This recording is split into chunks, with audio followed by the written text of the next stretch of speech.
first flight of the Orbiter Discovery, and the shuttle has cleared the tower.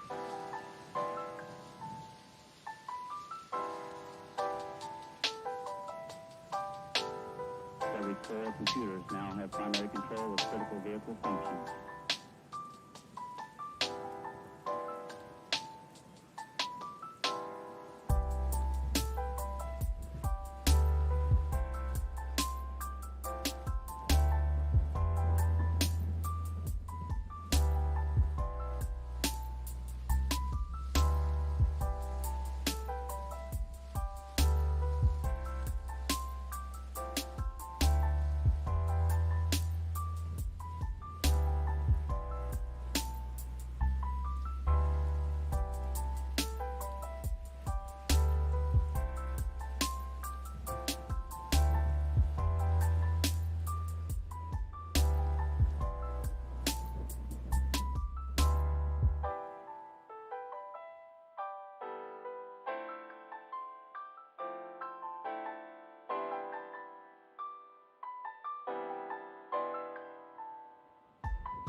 Good evening, everybody. You have made it to Tuesday. How is everyone tonight? Hello. Hi. I didn't want to do my hair, so I'm wearing my my wig. Oh, thank you. Yeah, I did not. Hi Zen. Oh, thank you. This is the wig that I wore for my Starfire costume. Yeah. Thank you. My hair wasn't having it today, so I thought, you know what? I've got this wig. I'm gonna just wear it. I really need to redo my Starfire costume. You gotta get some wigs. Yeah, they're so fun. Yeah. Yeah, I really need to redo the costume. I did it back when I really wasn't that good at costumes and stuff, and slightly better. So I need to just. You ordered a new wig yesterday. Oh, what kind of wig? Which one? Was it one of the Arda wigs? This is one of their Arda wigs, by the way. This is their Candy Striper in like fire, I think. the Remelia cosplay, but you'll probably wear it casually too. Hell yeah. So, oh, sorry about that. I think I'm doing something a little bit different tonight. Not art, I just went from Amazon. Yay! You'll get art a wig someday. Excellent. Highly recommend. So yeah, we're gonna be playing some Perfect Date. It's a cat dating sim. And a visual novel. I think we're gonna have fun. I only just booted up the game to make sure the capture worked, and it does, so cat dating sim! Oh, you're excited? I know, me too. I know nothing about this game. Absolutely nothing. So, I'm excited to see. Also, what's wrong with my headset? There we go, that's better. Alright. Anyone have any exciting news or anything that happened with Philip today? Cause I just did the usual. I went to work. And now I'm playing games. Nothing exciting. Alright. Well. You made a skirt and half of another skirt. That is more than nothing. That is so much more than nothing exciting. That's very exciting. You made a thing. Yeah. We lift each other up here.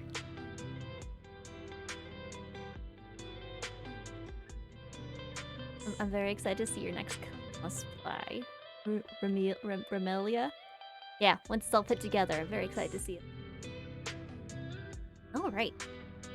Shall we just get on into this? I think there might be full voice acting. So we'll see. It's not like Monster Prom, where it was fun to do the voices together with people, so I might just let the visual novel do its own voices, unless the voices we just want to do our own thing. BRB, you need to change your pajamas. Alright. Change your pajamas. We're gonna get this game set up. My makeup is pretty! Oh, thank you, Aragorn! It's the same makeup I do every time. You're curious on the game I'll play? I know. I know. It's called Perfect Date. That's why the title was Meow Meow Mother Truckers. This is gonna be ridiculous. I'm also gonna turn the game down as quickly as possible because it's gonna be heckin' loud. I can tell. Let's do this. I'm lurking, who am I? I am me. I just didn't want to do my hair today. So I just put on my wig. How are you doing, Piggy? Also, we be live. Let's do that. Okay, so I cannot click off of this game, unfortunately. The Bay Team.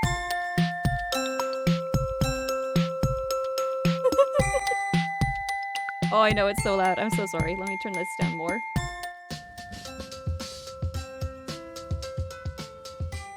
There. That should be a bit better.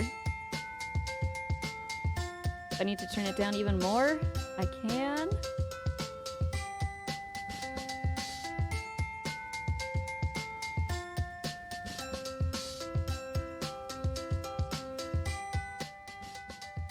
There, I think that's as quiet as I can get it, so hopefully that's alright.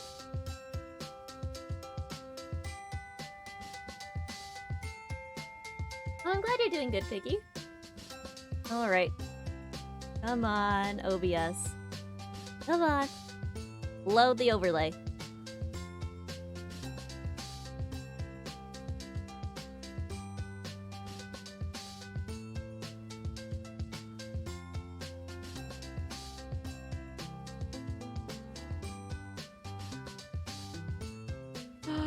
I should play Hatoful Boyfriend! Oh my god, you are correct. I should play Hatoful Boyfriend. That would be amazing. Wonderful suggestion, yes. Perfect. Also, is Steam doing dumb stuff? No.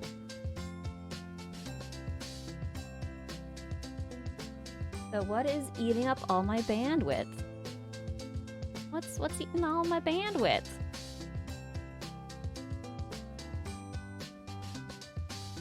You've been thinking of playing it too? Yeah! God, it's such a weird game. Alright, doesn't look like anything else is sucking up my bandwidth, so I might just close that and hope that helps. I think you might have seen it on sale somewhere. Ooh, hell yeah.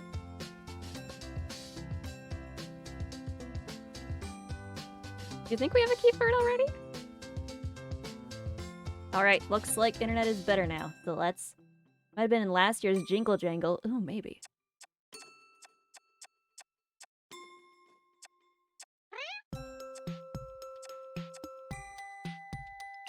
Actually, just turn all this down here.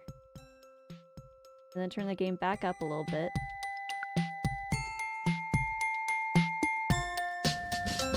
Or I might get a little bit loud for a second, I'm sorry.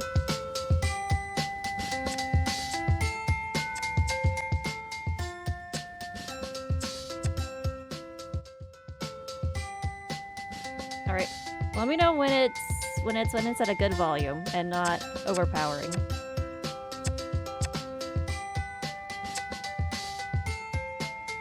Oh god, I'm so sorry. I misclicked. I'm so sorry. I'm so sorry.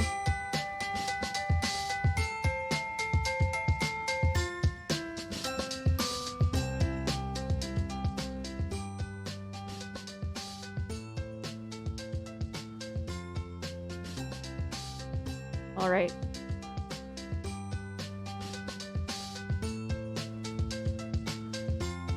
Sounds good? Cool. Let's get on with it then. Cool. And again, yell at me if it's still too loud. New game. Oh, who are we? Gonna be this lady.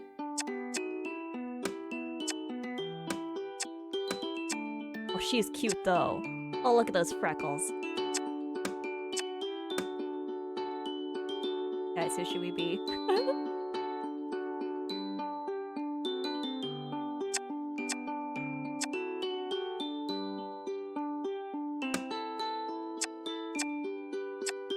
Which of these lovely three ladies should we be? Your vote is on the freckle lady? Let's do it. Our name is Maple. Actually, random name? Yeah, our name is Maple. Alright. Let's do this.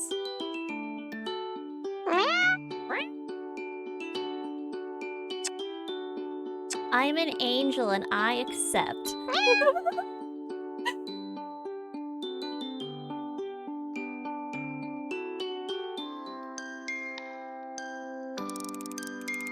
Aha! I'm not sure how long we've been sailing, but it feels like forever.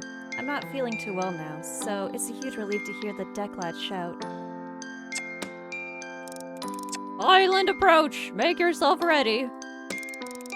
I'm finally here. When I applied last month, I was just another broke student, living off baked beans, and I didn't really think I had a chance of being accepted to be a part of the prestigious Cat Island research team. Yet here it is. Little black dot in the distance growing bigger by the second is the infamous Cat Island, the place I will call home for the next months. My heart momentarily skips a beat. What if there's a mistake? What if they accepted someone else's application and accidentally sent the offer to me? I rummage about in my bag until I find the papers. Dear Maple, we are pleased to be able to offer you the position of research assistant to Professor Popper at our research facility on Cat Island. The position will be for an initial period of 8 weeks. Your contract will be sent separately. We look forward to working with you. Yours sincerely, Professor Popper. PhD, Master of Silence, and then Unsteep PG. I'm not sure what that one means. My hair is beautiful. Oh, thank you, Alice. It is my wig. I didn't want to do my hair. No mistake. No mistake. That's my name. Right there in the top left-hand corner, Maple. And there's his name at the bottom, the genius behind this whole operation. Professor Popper, science genius, and my new boss. How are you doing, Alice? Good to see you. We're playing a cat dating sim. I look up from my papers to see dry land rapidly approaching before us. It seems to be surrounded by a huge barrier of impenetrable black rocks. As we get closer, we're not slowing down, and I begin to worry that we're going to crash into them. Then, at the very last moment, we take a sharp turn to the left, and suddenly, we're sailing smoothly towards a jetty through the opening in the rocks. I blow out the breath that I've been holding and break into a smile. Nicely done, Skipper! The ferryman comes out from behind the steering wheel, ignoring my attempts at camaraderie, and shouts rather brusquely. Take all your belongings. We won't be back for days. Don't leave nothing you need. Thank you. I smile weakly at the ferryman, and his son picks up my bags, ready to disembark. We glide seamlessly to the wooden jetty, and the son leaps ashore to tie us off. He is greeted by a bulky man in a uniform, who I take with a security officer of some kind. Hi everyone, just passing through. Lovely hair. Enjoy your cat dating. Thank you, Nick, as a game. The game title reminded me of A Whisker Away. A Whisker Away was such a good. Oh, I loved it so much. And thank you, Mom Doodle. I'm glad you like my hair.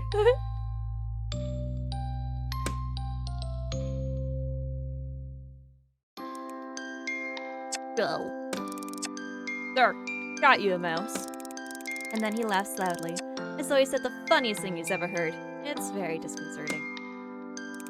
The security guard remains surely and turns his attention to me. Let's be having you then. He holds out his large hand, which I assume is an offer to help me off the boat. But as I reach out to take it, he snatches it away, throwing me off balance and I almost fall over the side. What a great start. ID card. Oh, I see, of course. I reach into my back pocket and hand over the laminated card I was given on the mainland. How are you doing tonight, Mom Doodle? Hat Island Security. Issue date 1/1/17.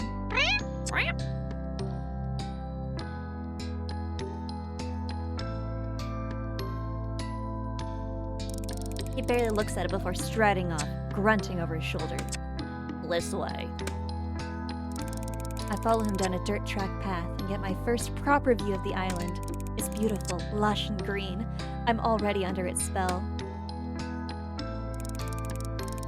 After no more than a couple of minutes trekking, we're in base camp, which consists of an assortment of tents and huts. Among them are two more solid-looking structures, one larger and one smaller. I presume these are the labs. The whole camp is moderate but functional. It reminds me of an army outpost. I'm struck by the lack of people. In fact, there's no one around apart from an older woman sitting outside, peeling a pile of potatoes. I smile and give her a little nod, but she just stares back at me. Ugh. I try not to get paranoid. Here. Oh no. Oh no. He stopped at the largest of the tents, indicating that I should go inside. I feel rude just walking in, so I make my presence known first. Hello? A firm but friendly voice calls out. Come. I walk in, and there he is, hunched over some documents. The great Professor Popper. Sir, it's an honor to meet you. Yes, you must be Maple. Come on in, my dear. Glad to have you on board. The journey? Well, log. Yes, indeed. We're rather tucked away here. Let me offer you some refreshment. Water? Coffee? Something stronger, perhaps? Whiskey? I'm fine, thank you. Just some water if you have some. It would be rude to let you drink whiskey on your own. I'd love a cup of tea if there's a pot on the go. Just some water?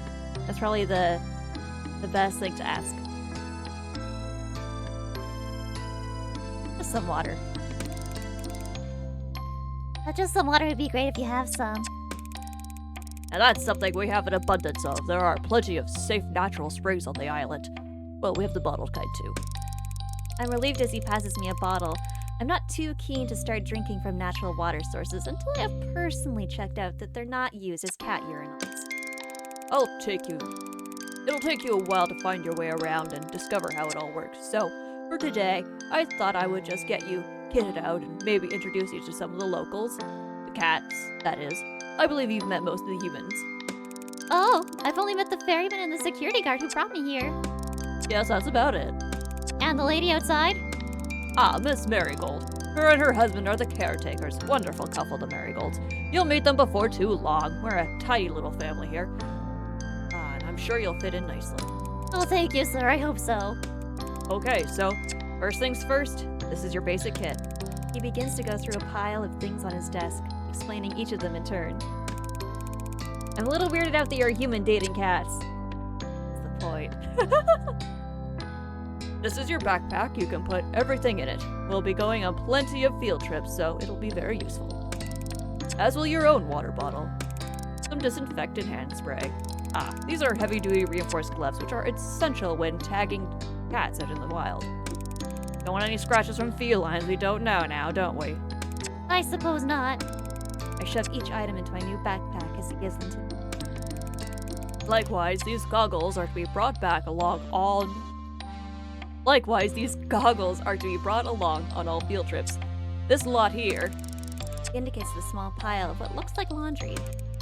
is basic uniform, lab coats, mask, stethoscope, etc., etc. Portable first aid kit, camping knife with all the tool attachments. Finally, and without doubt, most importantly, this. Holds up something that looks a lot like a mobile phone, except it clearly isn't one. This is your catalog. Catalog? Yes, the name comes from its earliest version when it was initially designed to record and store data on the cats, scan them, and log their details. But as you see, we've come a long way since then. Now, you can use it to communicate with the rest of our team. I've added everyone's contact details for you. Listen to music, take photos. There's even a pen that comes with it to insert microchips into the back of the cat's necks so we can keep track of them. It's a very valuable piece of equipment, Maple, and I need you to protect it above all else. Do you understand? Oh, I do. Looking me directly in the eye and clearly expect a response. Yes, sir, of course. I will look after it. Good. You'll get to know all the functions as you go along, but for now, I suggest we take a stroll out and see if we can't find some friends to introduce you to. You can try it out. He hands me the gadget. I feel a bit nervous taking charge of it, but also really keen to have a go. You love my voice. Yay, thank you. I'm doing my best. And if there's a voice you want me to change, let me know and I can do anything. I could try something else. Get down to the beach, the professor explaining things as we go. The mixture of the terrain on Cat Island is quite unique. Even in such a relatively small area, you'll find forests, mountains, jungles, beaches, woodland, all of these different geological and ecological zones in one place. That really is most remarkable. It certainly is. Even the lack of wildlife is, in itself, quite remarkable. What do you mean, Professor? Well, simply put, there is a type of force field that surrounds the island, disallowing anything to enter. You mean literally anything? Absolutely. No birds, fish, or creatures of any kind can penetrate it except for humans. Forgive my lack of intelligence on this subject, but, we're here? The professor lets out a disconcertingly loud laugh. Ah, I see what you mean. Well, there is of course one small break in this invisible wall, and that's where we built the jetty. But let's not get too bogged down in all this right now. What you do need to know is that basically, this island is shaped like a peanut. He picked up a nearby stick and draws a simple map in the sand. This, our end of the island, is very well known to us now. We've been researching here for many years. The other end is not so familiar to us, but we have encountered difficulties that have hindered our progress. Oh! You what? What? What's going on? Is this a Doki Doki Literature Club kind of thing? There were no warnings. What type of difficulties, Professor? Well, we're not as sure as we'd like to be, but what I can tell you is that the environment has an adverse effect upon humans, inducing nausea at the very least. And the worst? Fainting, migraines, possible nerve damage. Oh gosh, that is serious. As I say, it's best to keep away, but let's not go into that right now, my dear. You've had a long day. For now, let's just say we refer to the far end of the island as the danger zone, with good reason. I must ask you not to put yourself at risk by venturing beyond this mountain range. Refers to the map once more, drawing a line past the center end section. There are wild, aggressive cats out there. I wouldn't want you getting too close to them. Unlike our lovely fellows closer to home. He led me to a spot where a few cats are lounging about. What do you say we try your catalog now, Mabel? Stoops down and picks up one of the animals, a disgruntled-looking cat who was sleeping under the shade of a palm. The cat lets out a displeased mew, but doesn't struggle. Its large body, billowing with long orange fur, just sort of hangs in the professor's arms in lazy resignation. Would you like to have a go at scanning this delightful chap? I find the on switch and, somewhat timidly, activate it. The gadget immediately comes to artificial life, emitting a boop boop boop sound with a red pulsating light. I select the app labeled Cat Scan, and it loads its Cat Scan. There's no delay on this thing. I said, Kitty! "Yay! Yeah, it's a dating sim. We're dating cats." What are you doing?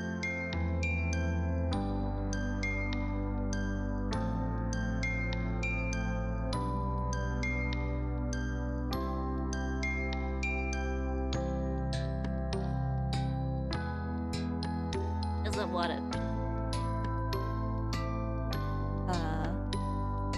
The professor holds the cat towards me with arms outstretched. I'm sure he said the scanning chip is implanted in the back of the neck somewhere, but it's difficult to find this one's neck amidst the thick cloud of fur. Aw, bumper. I blow to make a parting and press the catalog to his skin.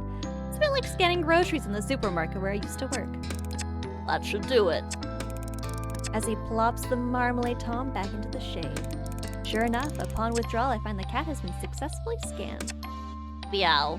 Floofy butt. Floofy butt.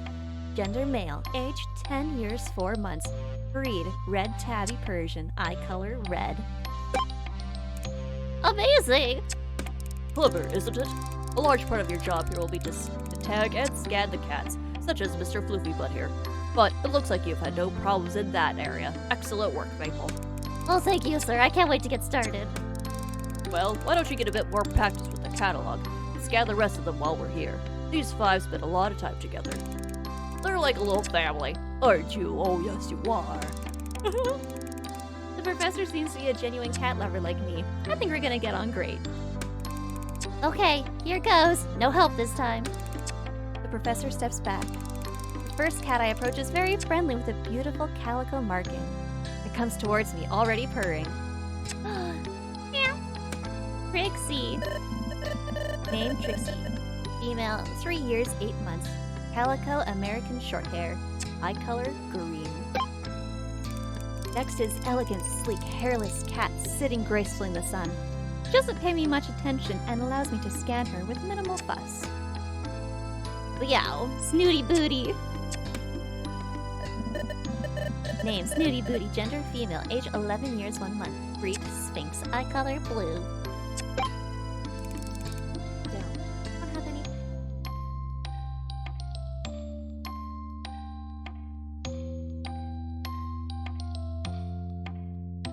The fourth cat I approach is a noisy one. Meow, meow, meow, meow, meow, meow, meow, meow, meow. McMurphy. Age male, age. Gender male, age. Yeah, age male. So much cute. Breed brown crossbreed, eye color green. And finally, the one I deliberately put off until last. He's skulking around the edges of the activity, eyeing me suspiciously, as though he could pounce at any moment. I laugh at myself, already projecting personalities onto these animals. Gibbles. Gender male, age 3, breed white British longhair, eye color green. All done. I hope you enjoyed meeting some of the locals. The professor lets out a little laugh. I had a feeling you'd get to know them quite well in time. That's probably enough for your first day, don't you think? It's quite a lot to take in. I am suddenly exhausted and grateful to be heading back to camp.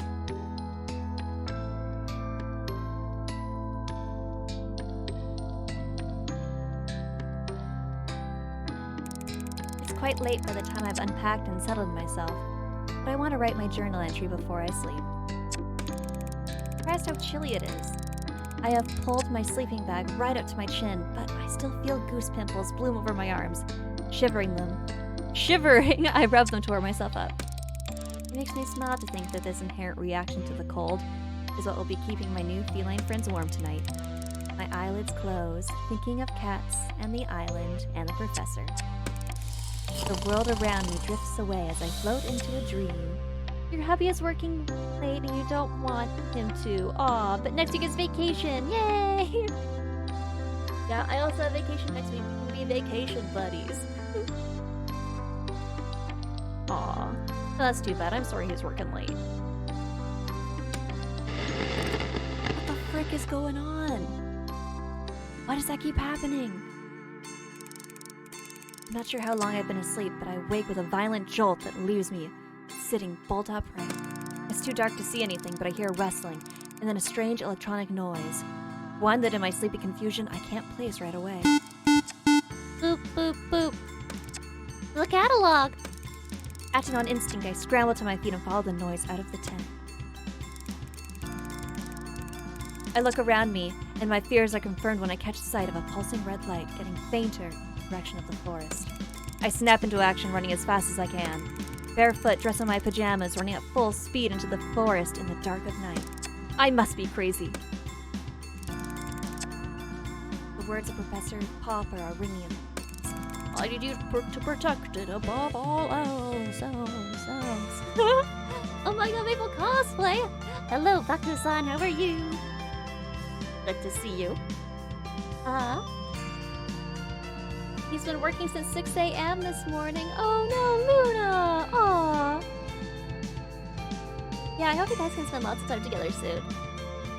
We had 10-year anniversary on Halloween. Aw, that is so cute. Congratulations, Luna. And yes, Baku, this is my Starfire wig. Maple missing maple hairpin. I am. I could actually use this as a maple creature wig. But yeah, it's my Starfire. I just realized you have maple spray colored hair. Yeah! We need to send you a maple hairpin. Aw, no you don't. No. Did you guys marry when you were like 10 to 13? You look younger. What's a maple hairpin? The one with the maple leaf? Yeah. Oh yeah, I just did not want to do my hair. 33 and you married when you were 23. Aww. Aww. So cute. Oh yeah, congratulations on 10 years, Luna. Yeah, Luna's 33. She looks amazing. Oh, she looks so good. Yeah.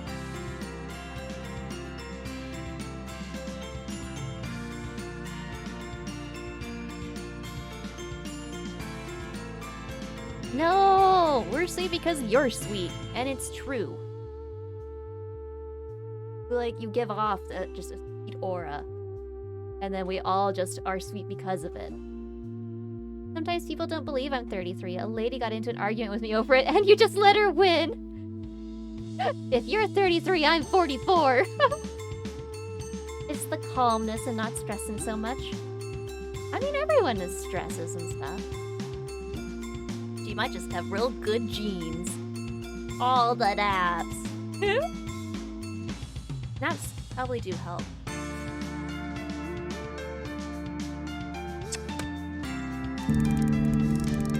My legs are trembling beneath me.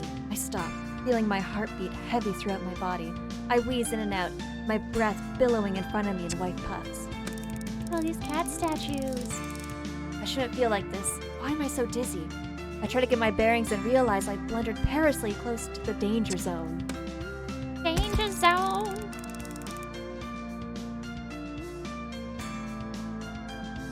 can just make out the shapes of some large animals in front of me before my eyes close and I drop to my knees.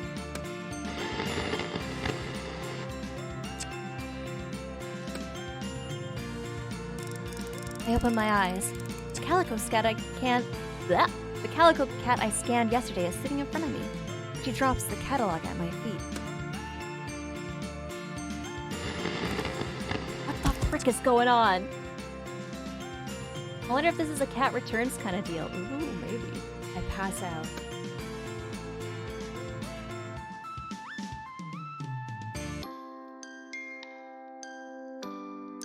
You forgot I was cooking. Oops, your pen is like super mega hot now. Uh-oh. We need a voice for Mr. Floofy Butt. What kind of voice does Mr. Floofy Butt have? Oh. He's an old cat. He's like 10 years old. Gruff. Ruh, ruh, ruh, ruh. Hello, can you hear me? Hello, hello, hello, hello, gruff, rah, rah. I'm trying to be gruff, okay? Hello, can you hear me? Are you? He's Irish. Irish accent. Oh God. Irish cat accent. Oh, are you okay? What is it? Oh, don't be ridiculous, Kibbles. It's a human.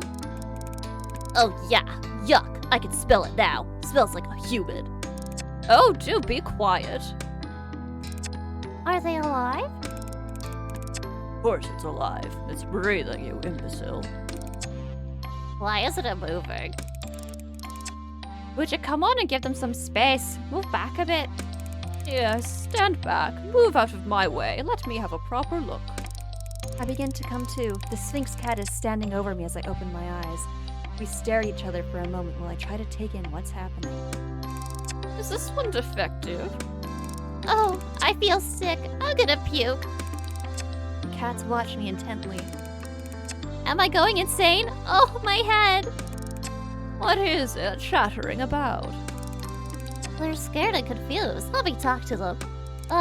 Human? Are you alright? You? I remember. You took my catalog. Oh my God, the maple voice and the calico cat voice are way too similar. I have to change that. Well, I can do a maple Irish. Oh my God, the cat voices. Yay! Thank you. Thank you so much. I'll change the calico cats. You? I remember you took my catalog. What?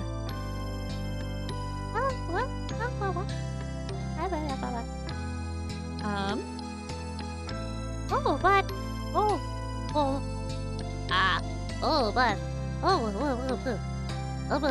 Oh, but I gave it back to you. It's in your pocket now. I reach into my pocket and realize my hands are scratched to shreds. Ow, ow, ow, ow, ow. What's wrong with my hands? I try to stand. Ow, ow, my feet. What's happened to me?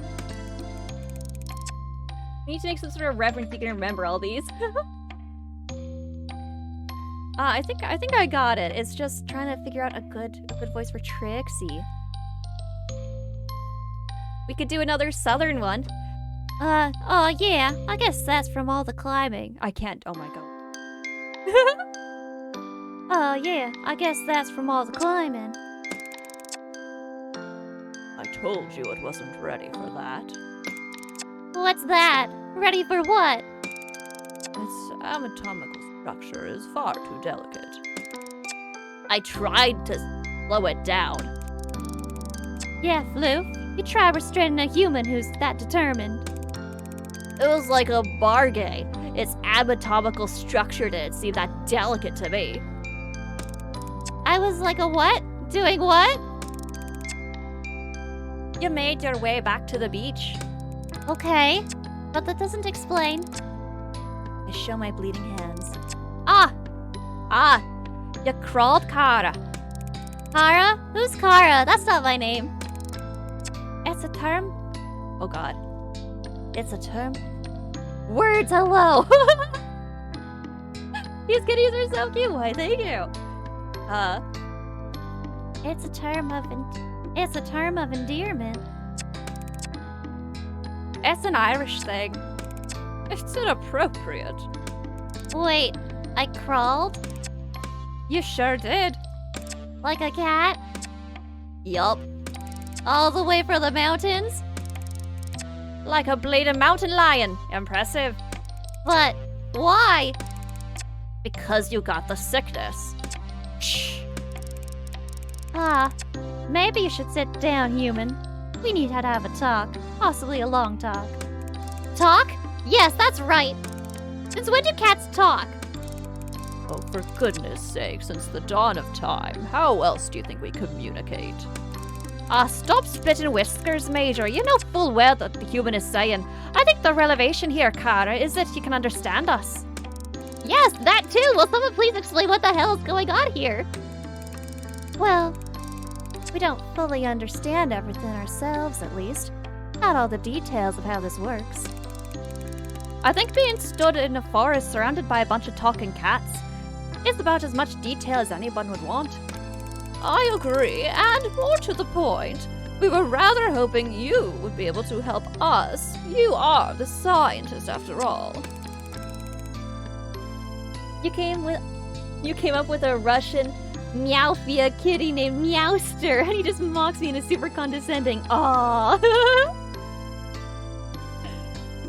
What we do know is the clock has started ticking for you. What do you mean? Well, there's no easy way to say this to you, Kara. You'll be catified. I'll be what? Whether you help it or not, you don't have a lot of time before. If I may, it would seem that we are basing this on our experiences to date, that when a human manages to find themselves in what I believe you call is a danger zone, they are vulnerable in many ways that they previously were not. That is to say, you're screwed. You're not helping. Don't make me. Bull Mountain Lion. There'll be no violence of any kind. Forgive me for being a bit panicked here. The vulnerability to which Snooty Booty was referring to is, simply put, if you are bitten or scratched by an elder cat within the danger zone, you'll begin a process of change that ultimately will result in full feline transition. Catified.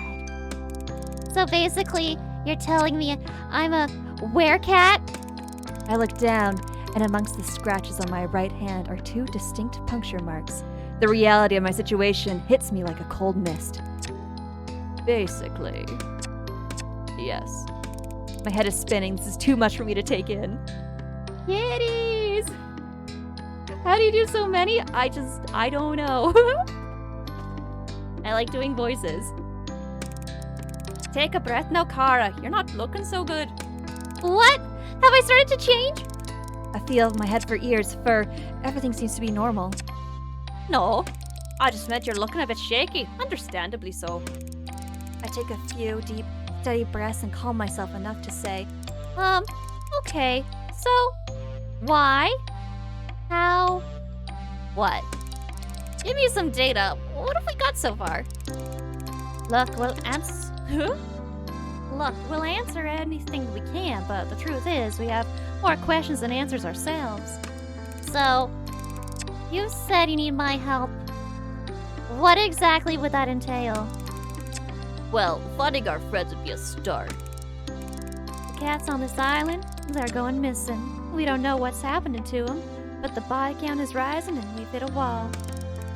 A wall of ignorance, maybe. Really, how many times do I have to tell you? The Muellers are to blame. Muellers?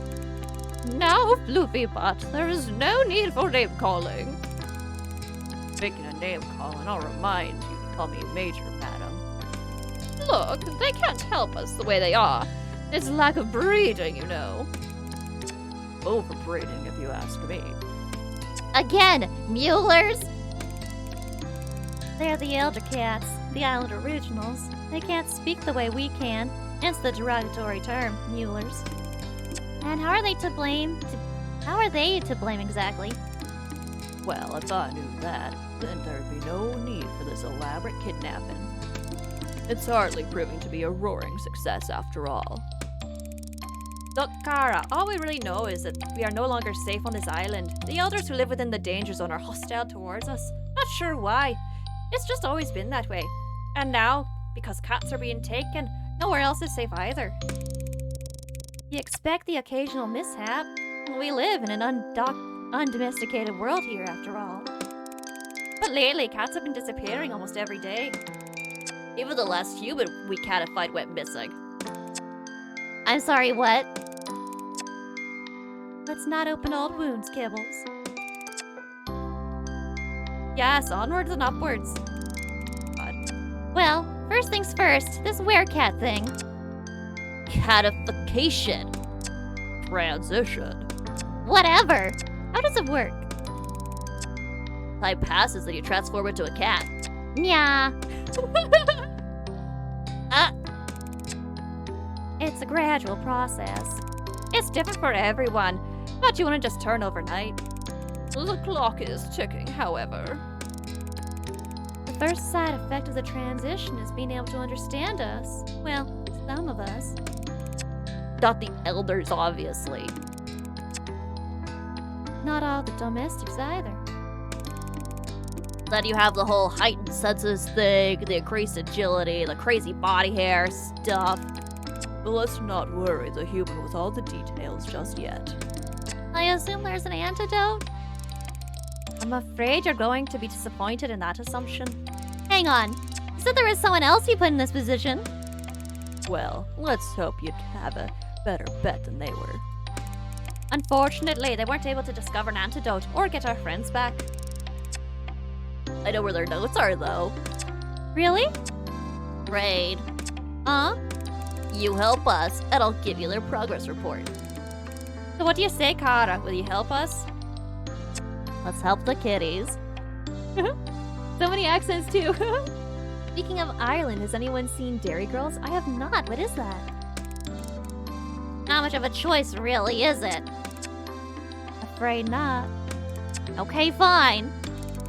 So, where do I start? Is there anything you can tell me that will help me track down your missing friends?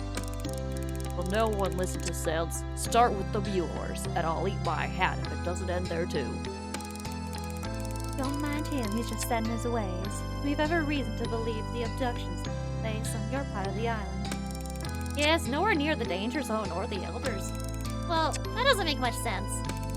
But I suppose nothing does around it. Catalog starts beeping.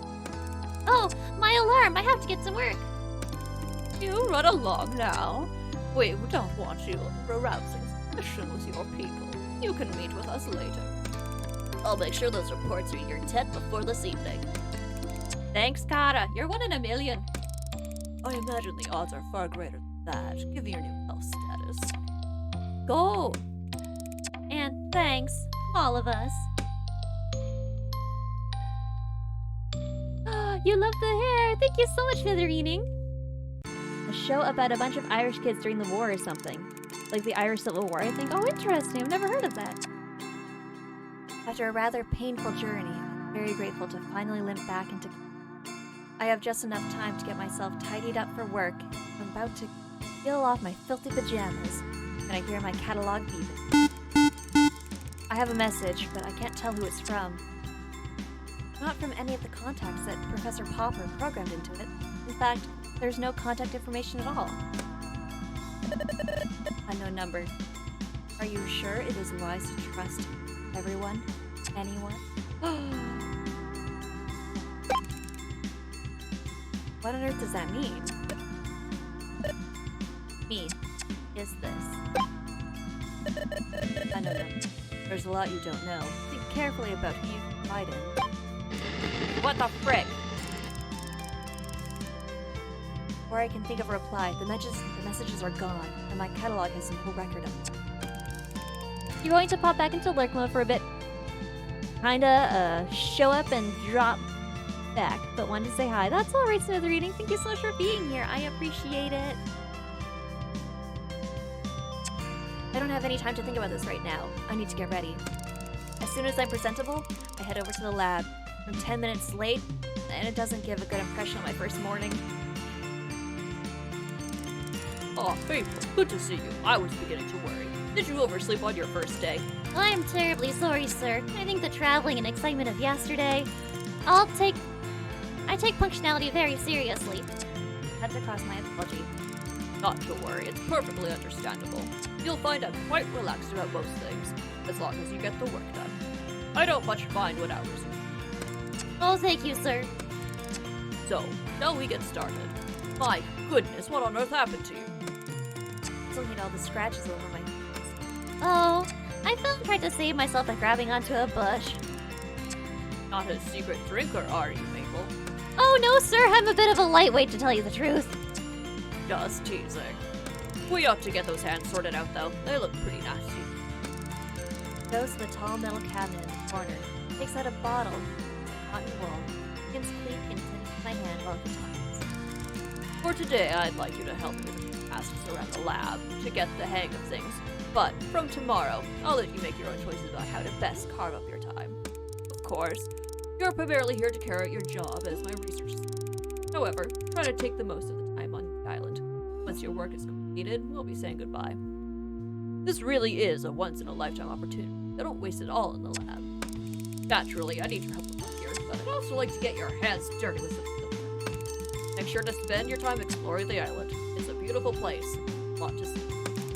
Take the time to get to know the cats. A full understanding of their behavior is crucial to our research. There's plenty to see and do. However, you must be careful not to overwork. Take regular rest and relaxation. Don't want you to burn yourself out now, do we? I'll try to get the balance right. That's the spirit. So, there you are. Done a first-class job on my wounds. Don't bother me nearly as much. Yeah, you have dinner. Your hubby's done work too. Yay! I'm glad he's back, Luna. Enjoy your dinner, yeah! Spend the rest of the day with the equipment in the lab, finding out where everything is, and learning some of the basic details. By the end of the day, I'm exhausted. Wait till I'm about to flop down on my bed when I see a package looking up. It's the reports that Mr. Kibbles promised to deliver. Cats were right. The previous person barely made a start on producing an antidote. I'm gutted and worried. What if I can't do any better? Will I just turn into a cat? I decide that's not an option and resolve to get going on my own research tomorrow. My instincts tell me that the cats will be a good starting point. I have a feeling they know a lot more than they're prepared to tell me. I need to gain their trust and see if I can't get them to open up a bit. I'm sure I'll make more progress if I focus on one at a time. I'm optimistic that one-to-one sharing will prove fruitful. It's a small glimmer of hope. Tonight, I'm not fit for anything. I can barely write in my journal before I fall asleep. Warp Waffle, welcome back! How are you doing, Warp? The music has started drowning me out. Okay, I'll turn it down. For letting me know.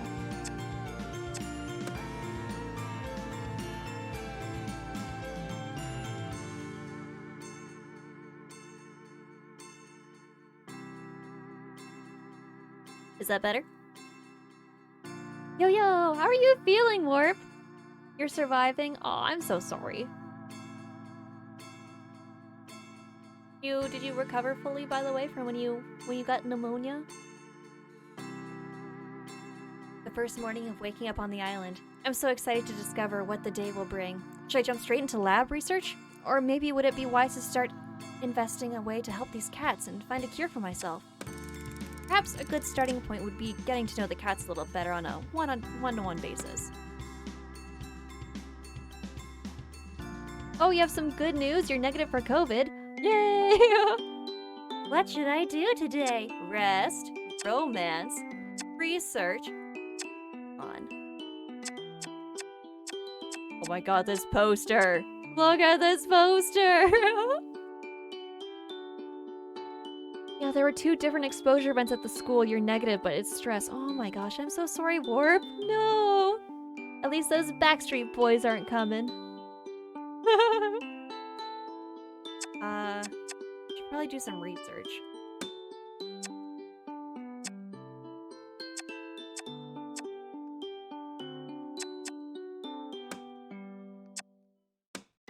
Time to round up some rowdy kitties.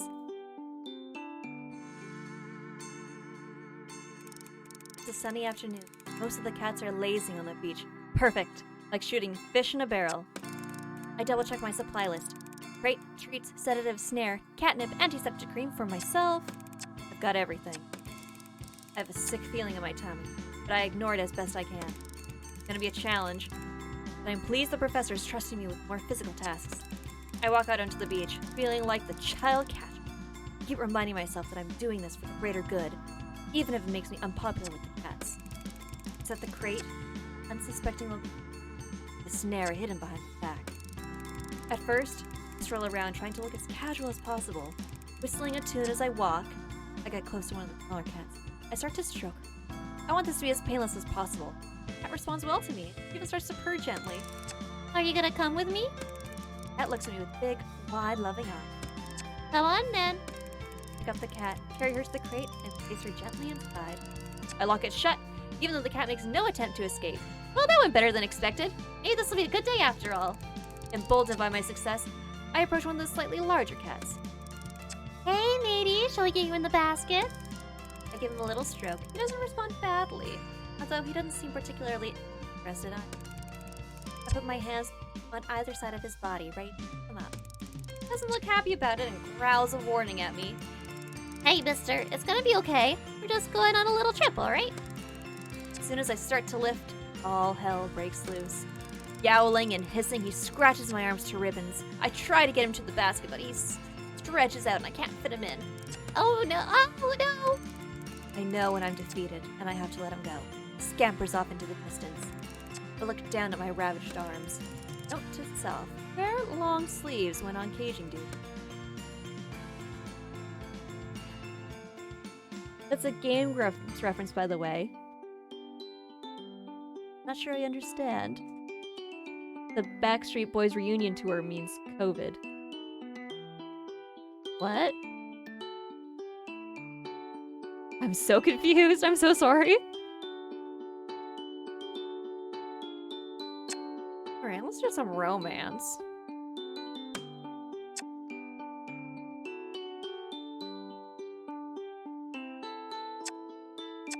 Snooty Booty or McMurphy? Which cat should we go on a date with? Snooty Booty. I think because they are not allowed to talk about COVID on YouTube, so they refer to it as Backstreet Boys Tour. Oh! I see. I getcha. I see. Splayed out like a starfish on the beach in my bathing clothes.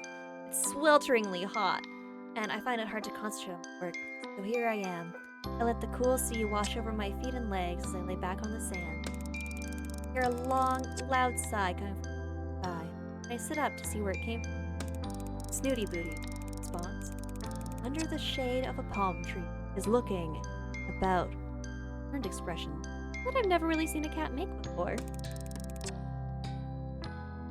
To avoid demonetization, the Game Grumps call the COVID pandemic the Backstreet Boys reunion tour. Such a long tour. It's been an entire year. I go over to her to see if there's something I can help with something. Words. Are you okay, Snooty Booty? She lets out another long, wistful sigh. To be quite frank with you, human, no, I am not okay. I cannot expose this delicate skin of mine to the sun. But there is something I need to retrieve from further down the beach. It is quite the predicament. Oh, right. Want me to fetch it for you? Oh, would you really be so kind, human? I would be very grateful. Sure, it's no problem. We can't have you putting that delicate skin of yours at risk, can we? Snooty Booty looks grave. Indeed not. Skincare must come above all else, don't you know? One must never expose one's skin to the elements, human. It is really quite aging. One must also never get stressed if one persists to retain one's youthful aura, which is rather difficult on this frightful island. Oh, I know, believe me. How do you know? Are you stressed? Oh no, that would upset me terribly. Oh, really? That's sweet of you. Of course, you really are a precious thing. I do so hope you are finding your time here pleasant. Oh, don't worry about me, Snooty Booty. I'm fine. Now, what is it you'd like me to get for you for? Well, before I tell you, I must ask that you don't inform the others of the whereabouts of this item.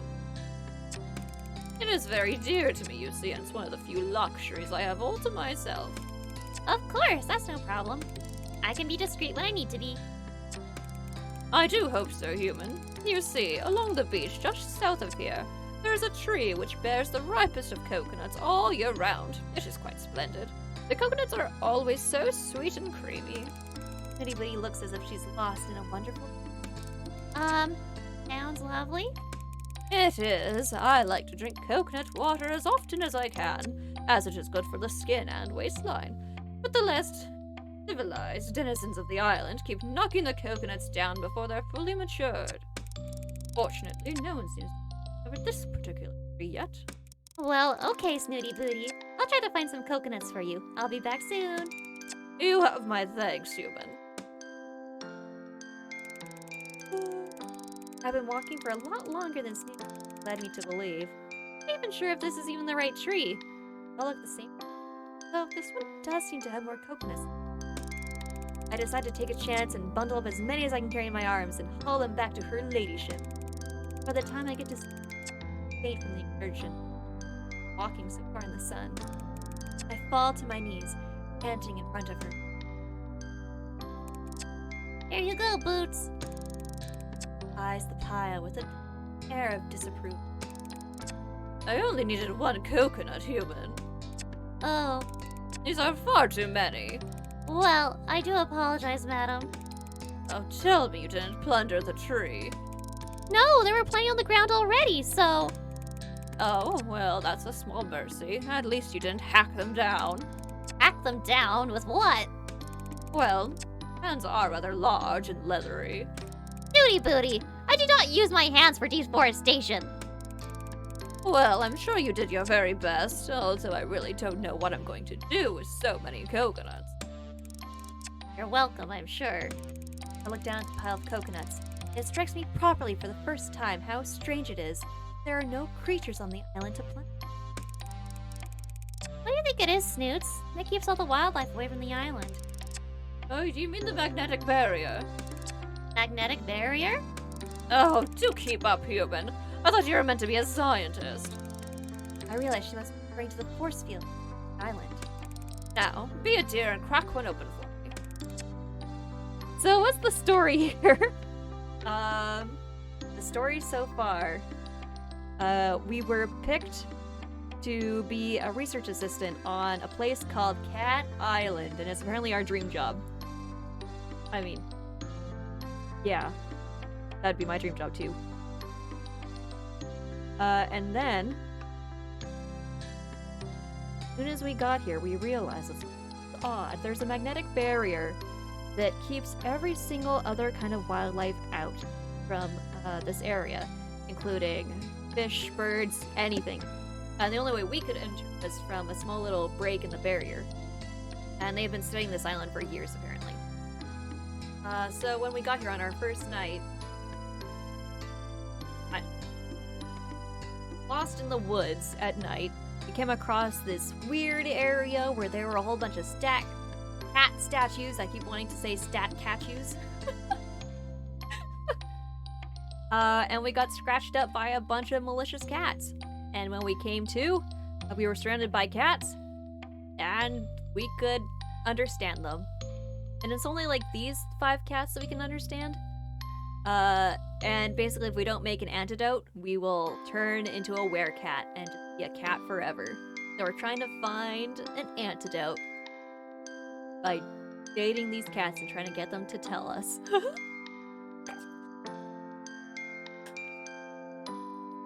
And that's the story so far. With my enormous hands? Well, you could try, I suppose. I push down the irritation that is slowly rising in me. Lightly. On second thoughts, I'll be right back with a screwdriver. A what? Nitty Bitty looks horrified. It's a sharp metal tool that bores into things, What on earth do you need one of those for? so I can make a hole to get the water out of the coconut. How else do you propose I do it? Well, look around you, dear. Look at nature's bounties. What about that? Nitty gestures limp paw at a shard of rock nearby. Snoots, how do you usually get the water out of a coconut when there isn't a human around? Well, the exuberant Kibble simply loves to break things. Had you not noticed? It is one of the few reasons I tolerate him, don't you know? Far better than your screw dribbles, don't you think? I reach over and pick up the rock. Looked like it could actually do the job. Okay, let's give it a try. Here goes. Why you gonna find it out there? That sounds great. Well, the thing is, we don't know what happened to the last human that they turned into a cat. We don't know where they're going. Oh yeah, there's also a lot of cats on the island are going missing, and we don't know why. That's why the cats turned us into a werecat, so that we'd be forced to help them figure out why cats are going missing. And the previous human they did this to, assuming they died, because the cats don't want to talk about it. Holding a coconut and a palm leaf, I gently tap the shell a few times with a stone before finally whacking it open. It cracks open surprisingly easily, and the water drains onto the leaf. There now, see how nature provides, human. Yep, again, you're welcome. Quite. Nitty Booty stretches her neck and then her upper body towards the leaf. Sticks her tongue out as far as it'll go before raising her big eyes to me.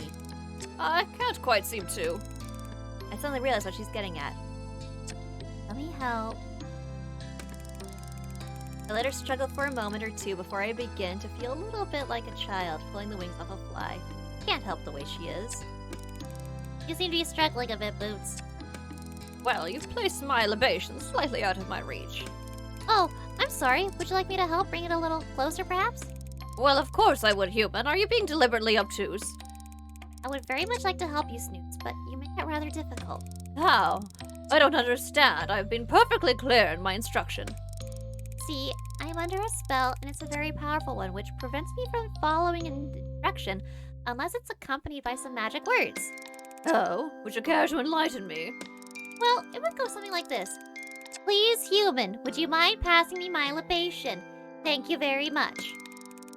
There's a pause during which I'm not really sure what Snooty Booty is thinking. Suddenly, the Sphinx erupts into pearls of laughter.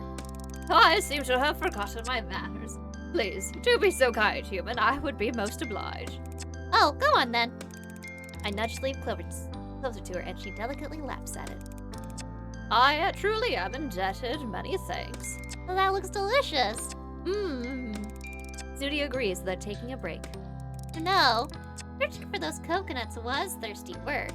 I'm sure it was. The lapping at the water. Oh, my throat's a bit scratchy, especially in the heat.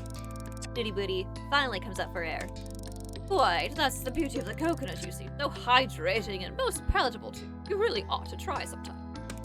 I look down at the now dry palm leaf. Yes, that's a good idea, Boots. The very best thing after drinking coconut water is to curl up and have a nap, you know. Beauty rest is important. Oh, is that so? Indeed, human. I suppose you have other things to do now. What? Snooty Booty yawns and cries. Suppose I do. Sweet dreams, princess. More softly in reply.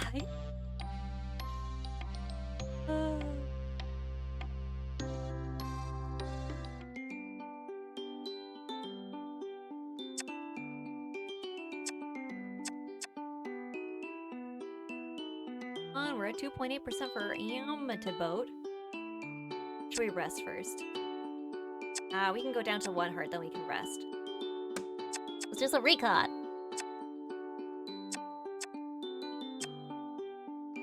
Four. Interview staff. The security guard I met when I arrived might be a good lead. Time for a bit of interrogation work.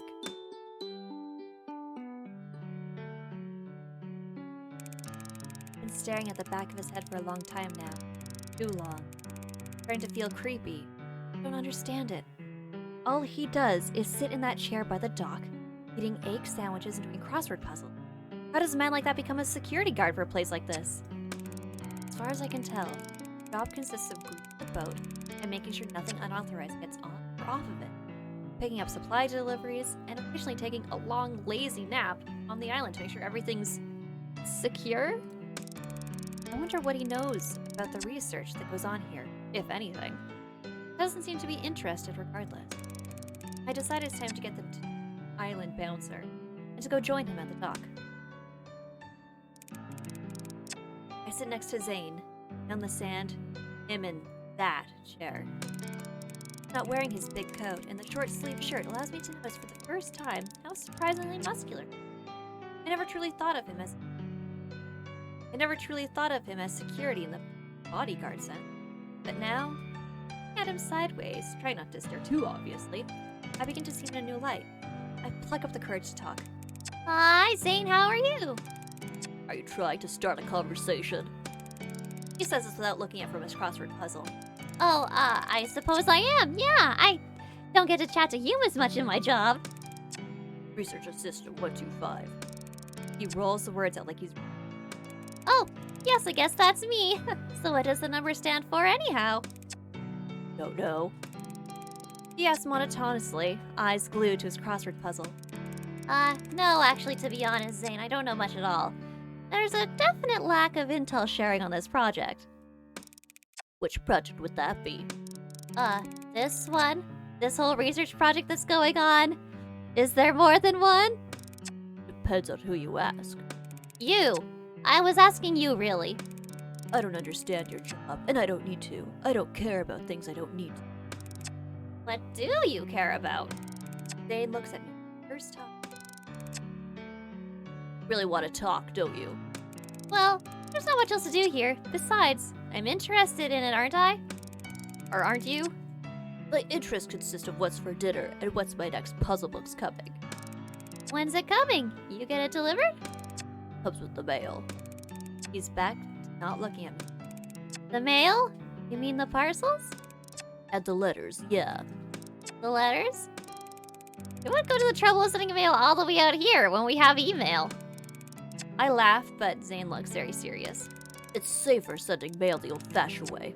With email, there's viruses, hackers, worms, cyber terrorists. I get the feeling he's not very... Yeah, but anyone can open and read a letter, right? Not if I'm around. And besides, who would suspect that something important would be in a fragrant pink envelope? There's an awkward silence. Of course, being my usually socially inept self, I'm desperate to fill it. Need any help with that crossword? I'm pretty good. I can even do the cryptic puzzle in the Daily Inquirer. The line usually gains me a little kudos, but Zane simply ignores me. I decide to just come out and say what's on my mind. I mean, I can't make things more awkward than they are already. Zane, have you ever noticed anything strange going on here? Cats behaving weirdly? Zane suddenly looks up, his eyes locked straight onto mine, unwavering and hard. No, have you? Well, not exactly, but... Hello, Dracotus! That hair, though, why thank you! He looks at me properly for the first time since we met. I have definitely captured his attention. Far too nervous to follow through. I'm just being silly. The lack of human company can get to me. It gives me daft ideas. Such as? Staring at me, as though he's trying to read my mind. Sometimes when I'm out tagging, I feel like they're playing games on me. Like children, hide and seek, that sort of thing. Some of those cats may be cleverer than any of us give them credit for. Now it's my turn to be intrigued. In what way? They know when to stay out of the sun. You're going pink. The moment there was one, it's over.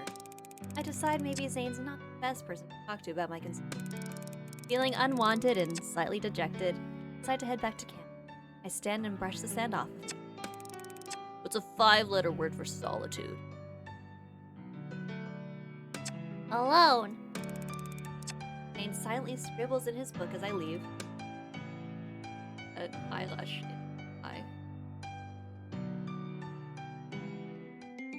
Your hair is amazing. Thank you, Luna. Yeah, I liked it too, but it made me go, wait, what? When I saw it. Yeah, my hair. It was misbehaving, so I decided to just cover it with my wig, because I can. Alright, time to rest.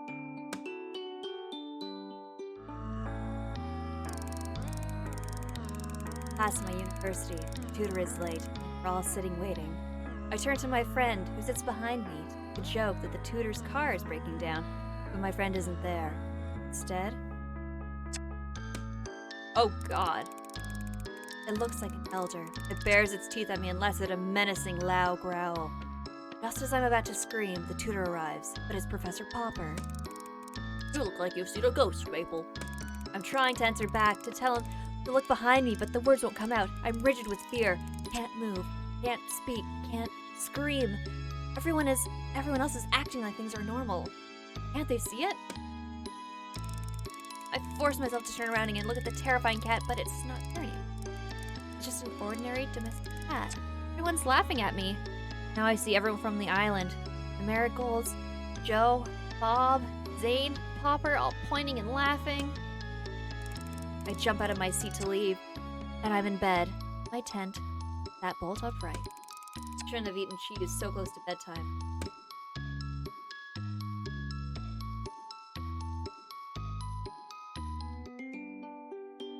Oh my god.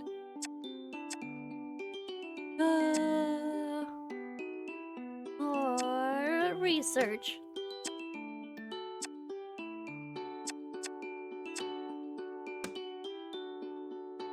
Slow day today. I've only got to organize a few samples from previous trips. Let's go.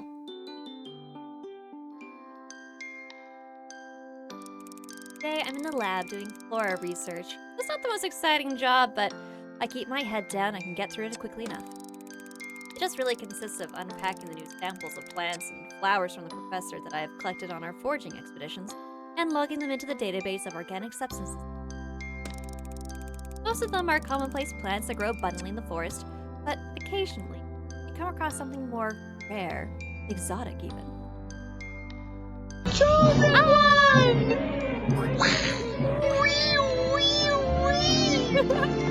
Thank you so much for following, Chokefish! I don't know, have a follow, you weird maple creature. I appreciate it! Thank you so much for being here, and thank you so much for the follow! How are you doing? How was your day? Interesting name. We're currently dating some cats, trying to not become a werewolf. Werecat. Follow, hype! Yeah, thank you so much.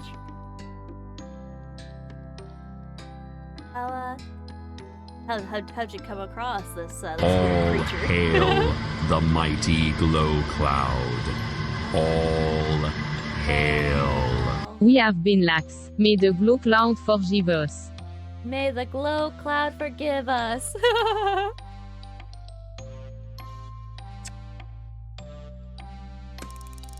One of the samples I'm looking at today is Calendula incanara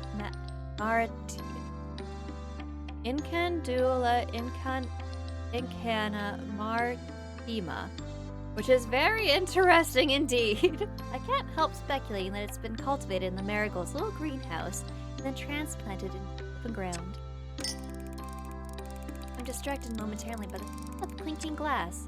I turn to see the beautifully manicured paw of a cat tapping it, nudging it perilously close to the edge of the counter. Boots, stop that. You're not supposed to be in here. He laughs as though I've told a joke. That's a frightfully pretty flower. Candula incana meritop. Maritimia. Maritima, if I'm not mistaken. You never cease to amaze me, Boots. How on earth did you know that? Why, I make it my business to know all about rare and valuable works of art. Art? Why not? It has been created like a sculpture or a painting. The marigolds are true artists in the garden. I wonder if they had something to do with this. It's so unusual, even if it's naturally swampy habitat. But to have it growing out here in a forest is very out of the ordinary. Yes, its properties are extraordinary too, human. Well, I'm new to the botanical science, so I probably don't know half of it. Why don't you fill me in? Although I'm always happy to facilitate your learning, human, I simply can't stay a moment longer. The air is so stale, don't you find? I ignore her sideways glance and upturn. Let's go to the beach and drink some coconut water, and I'll tell you everything you need to know. Snoots, I'm not going anywhere until I finish this. Don't be ridiculous. You can tinker in here anytime. But the sun will be gone in an hour or two. It's not tinkering, it's my job. If I don't get it done, the professor will want to know why. Then explain to him you had better things to do. Snooty Booty, I won't tell you again. If he catches you here, Popple will cage you. Be careful with that flower, human. It doesn't do to inhale that fragrance too deeply. What? I turn to ask why and see her flounce out, knocking the beaker with a swish of her tail as she does. You did that on purpose. But she's gone, leaving me to clear out the broken glass.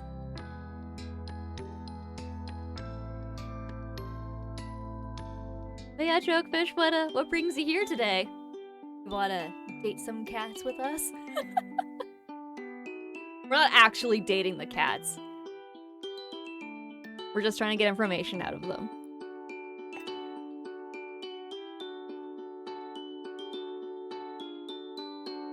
Alright, Lord Robans. We're going for a balanced build here. Why is McMurphy unhappy? Why is he heartbroken? Why? Guess we're going on a date with Snooty Booty again.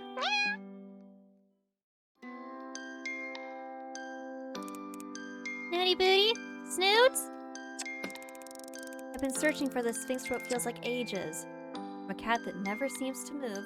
Surprisingly difficult to find.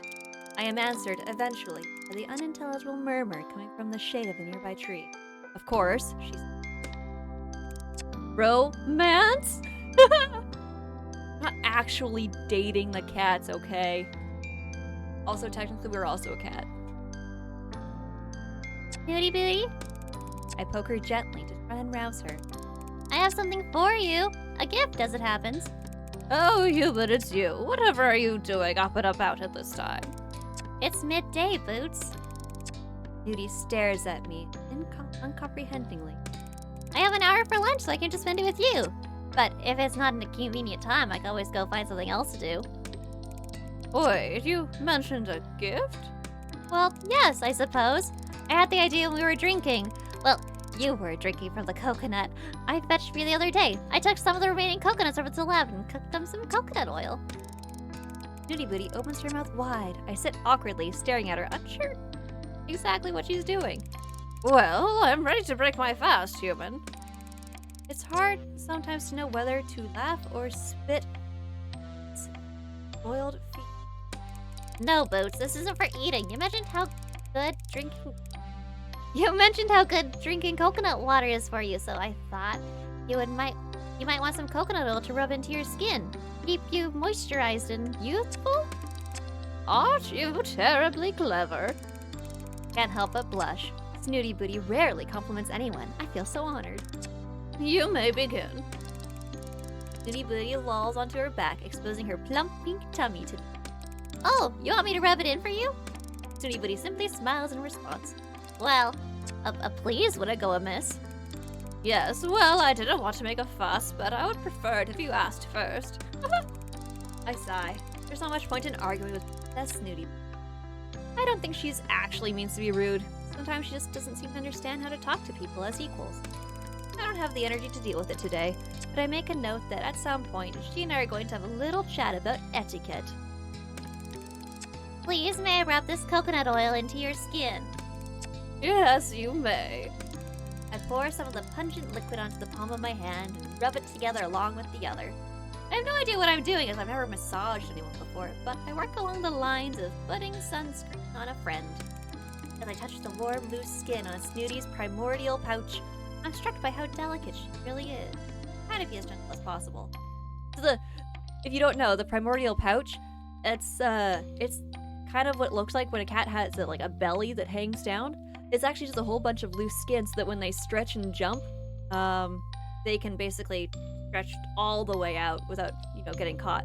That's what the primordial pouch is. And sometimes it's like looser on some cats than others. And then yeah. Ta-da! Is that okay? You're very skillful with your hands, you. Okay. I do so wish I had one of those thumb things. They seem so useful. Well, they're quite handy, to be honest. But paws are cool, too. Oh, I thought that was skin they had for babies. You didn't know it was for jumping. I'm learning, yeah. Judy Booty lazily inspects one of her paws. Do my paws next, will you? Judy's skin is reacting well to the treatment, which has become shiny and pliant. I see the good it's doing. I move to massage her paws, but I'm quite taken aback by the length of her claws. Oh my boots, your claws are really long. Don't you use a scratch post or anything? What? You know, something abrasive to file them on? Whatever for? Well, it's part of being a cat, really. Stops them catching on things. Anybody is peering at me with one judgmental eye open. Hot on. What, exactly? Oh, I don't know, Snoots. Don't worry about it, I'm sure it's fine. Oh, no, do go on. I'm intrigued. You seem to be implying there's a degree of neglect in my grooming. No, I'm certainly not. You are by far the most highly groomed cat I've ever seen. In fact, you're a perfect example of a sphinx. I'm a what, Sphinx? He's trying to get me to say perfect again. It's hard to get my face straight. Absolutely perfect, Snoots. And you're an expert. Well, I wouldn't call myself that, but I have been reading up on sphinx cats. And you have all the characteristics of a pedigree. That's very sweet of you to say. Remind me, what would those be? I hesitate for a moment, trying to remember what pause for thought listed as the top features to look for in a sphinx. There's rather a lot of info, and I want to give her the best bits. Educational cat stream. Yeah, we want to be accurate, right? Like, she likes flattery, but I mean, she'd probably want to know for real, right? Well, let's see. Sphinx cats are known for their strong, muscular physiques. Nudie Witty stares silently, obviously engrossed, so I continue. Which is counterbalanced by their little pot bellies. She shifts a little, stretching out her torso. And you're of the opinion that I fit this description? Perfectly! I noticed how cute your pot was when I was massaging oil into it. The texture, too. I recite the sentence word for word. Absolutely saggy in appearance, the texture of a sphinx is surprisingly firm and rubbery to the touch. Not unlike a hot water bottle. She blinks slowly. I imagine this is so interesting for her. I think we chose the wrong thing. Also, because they don't have fur to suck up excess oils, they have a tendency to be greasy and need to be periodically patted down with a cloth. The manual also goes into great detail about a very unique personality of the Sphinx. And I'm sure you remember every word of that, too. Absolutely! They're incredibly antisocial with other domestic animals, yet extremely affectionate, even needy with humans, demanding attention at times. Oh, that's just ridiculous. Yeah, I know, the affection part was a bit wide of the mark, but otherwise it's fun. Oh yeah, I almost forgot. They said they grow patches of downy fur in the colder months. Is that true?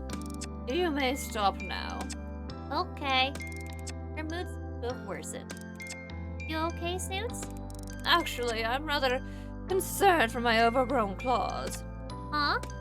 Well, there is little I can do about being a pot-bellied hot water bottle, but at least I can keep my claws neat. I've obviously hurt her feelings. Maybe the descriptions weren't that flattering. I think. Maybe I could help with that? Go on. How about I give you a manicure? Well, it can't hurt, I suppose. Tomorrow, then. I'll be here on my lunch break. You know, Snoots, you are the most beautiful and aristocratic cat on this island. Well, the competition is hardly what one would call worthy.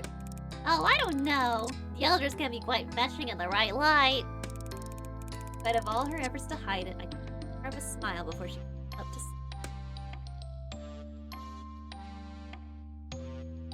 Game. I love it, but what a weird game.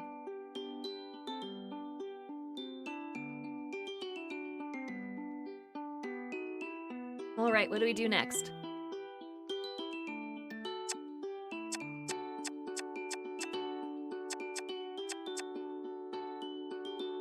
Or romance.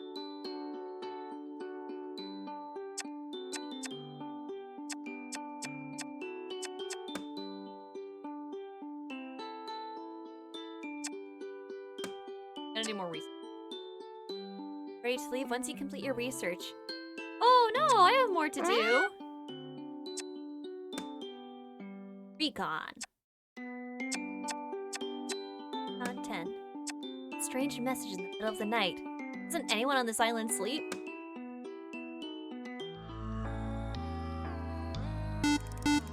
Hear my catalog beeping. I presume it's the professor. I tumble out of bed, half asleep, and fumble around looking for the device.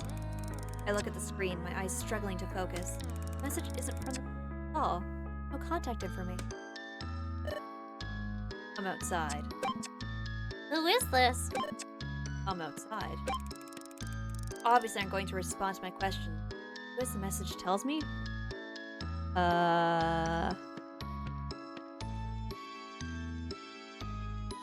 Yes? I mean, we're in a tent. If they wanted to hurt us, they could have done so already. Curiosity is roused. I have a feeling there's something important to learn from this. I throw my clothes on and crawl out of my tent. I don't see anything out of ordinary. Anyone out here? My catalog beeps again.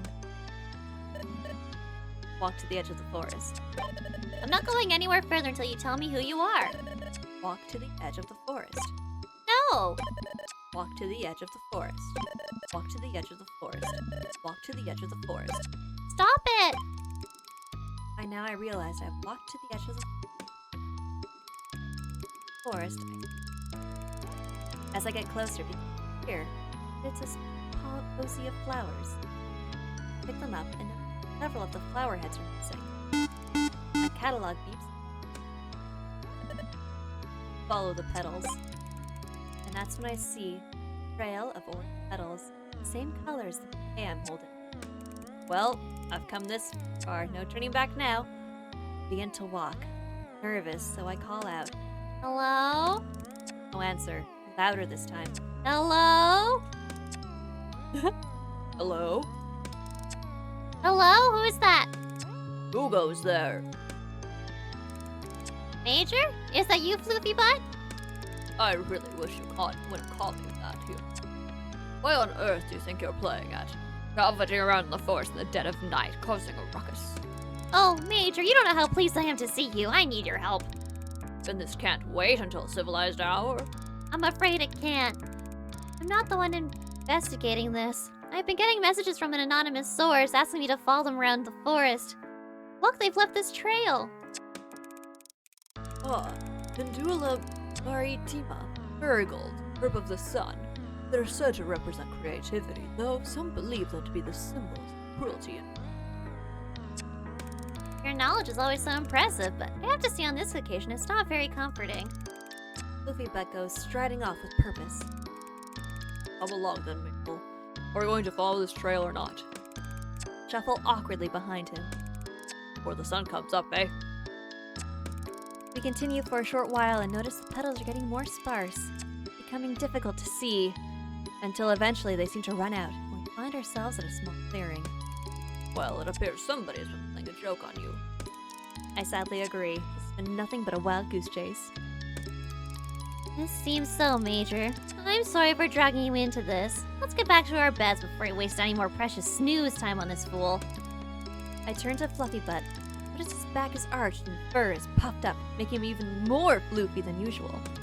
Something wrong, Major?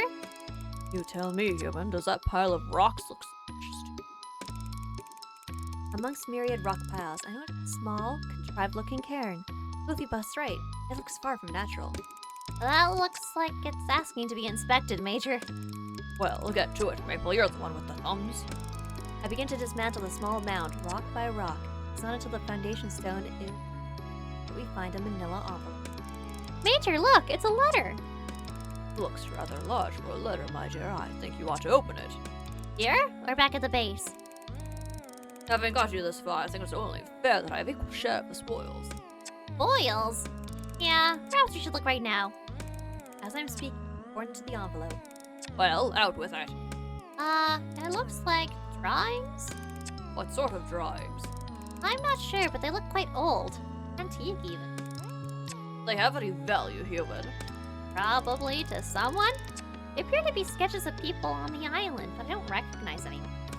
Why would someone leave me to these? How would you know that we were meant to find them? As we followed a trail and it led us here?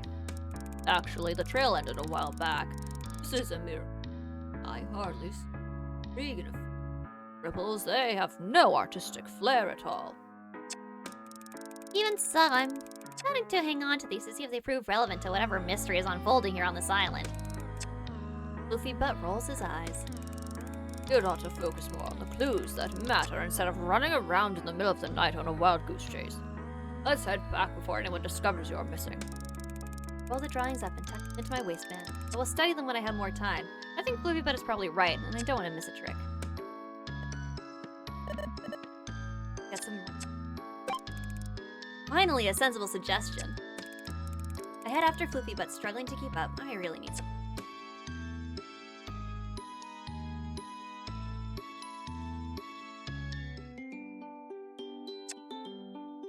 Test time. You had a lovely nap and wake up feeling revitalized. Energy has been restored. Magic!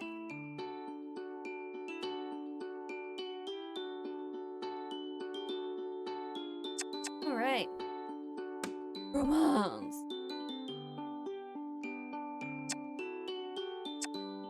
Who's this mystery kitty?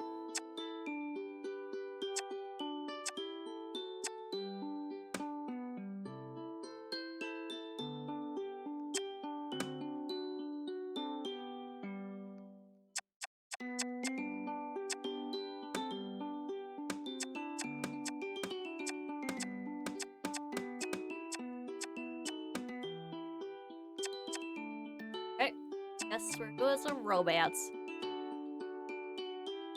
Booty booty. Dude, that boot. Hey Snoots, fancy seeing you here. Really, this is my spot, human. I'm often to be found here. I let it go because I'm excited about what I brought. Pick a hand. I hold my fist out in front of Snooty Booty. Oh, a game, how merry. Stretches out her paw in the direction of my left hand. Ta-da! I open it to reveal a piece of coarse stone that I cut at the lab. Oh, what a lovely rock you have there. It's coarse stone. I thought it would work as a nail file. What a clever thing you are. It's not even the best bit. Look. I open the other fist to reveal my fantastic find.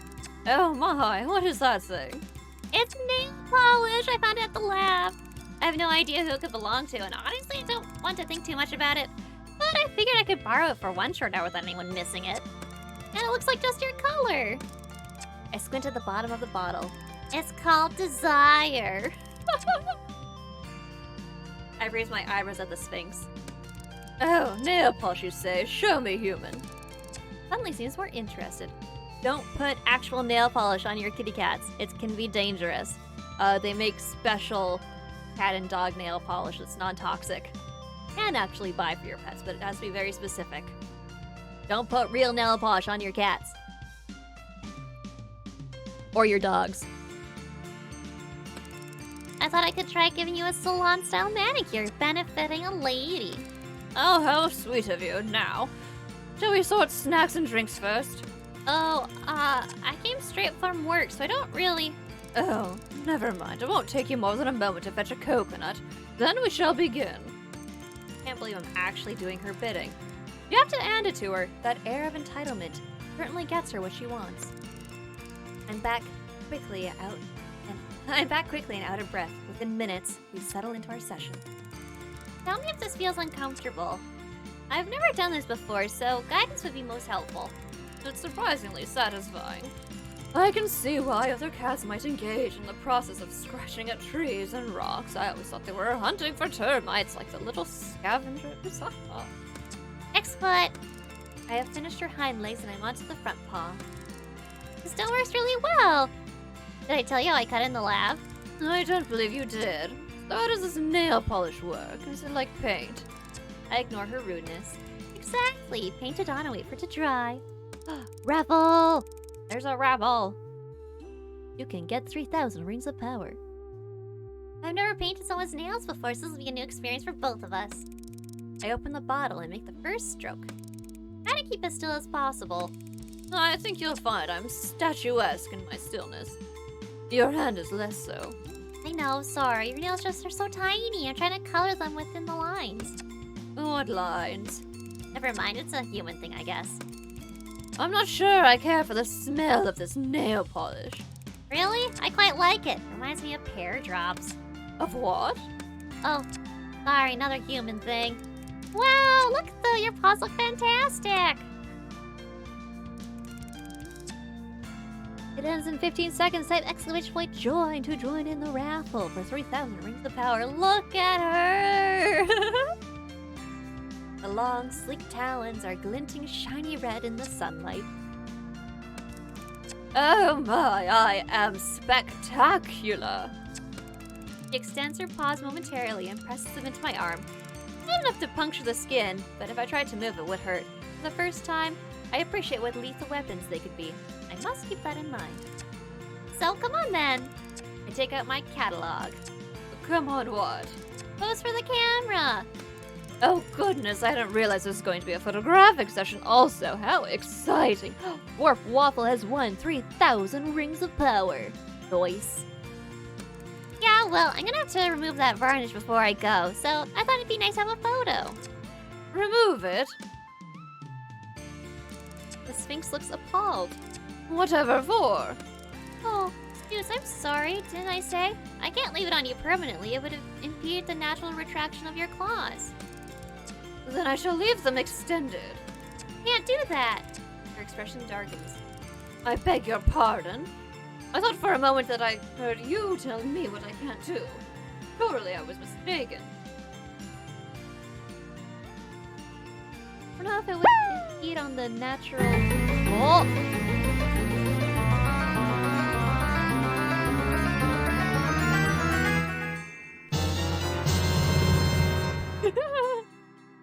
Thank you for redeeming bread. Okay. Got it wrong last time by going skill route. We don't want her to. We don't want to hurt her. I don't know if it cause problems with the natural retraction. Take off like around the where it would retract. Oh. No. Compromise, I guess.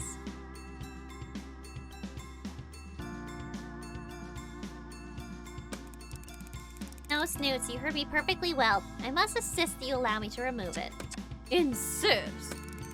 Her forehead wrinkles with a raised eyebrow. I need to tread carefully here. Ask your permission. May I please remove the varnish now? But it simply does not make sense. Why do it in the first place? I know how much you enjoy things like this. Pampering. I thought it'd be a fun thing for us to share. You had fun, didn't you? Well, yes, but certainly wouldn't have if I'd known you were simply doing it to taunt me. I wasn't doing it to taunt you, Boots. She seems genuinely upset. I'm sorry. Awkward little standoff. Her eyeing the rubbing alcohol. Me eyeing her claws. I whack my brains to think of a compromise with her. If I tried appealing to her sense of style? I wonder if you'd like to try something. I don't know why I didn't do this in the first place. I'm so forgetful sometimes. You're wittering. Well, just before I came to the island, there was a craze sweeping the fashion world. I can tell I've caught her attention. I read about it in a Bon Vivant magazine. Go on.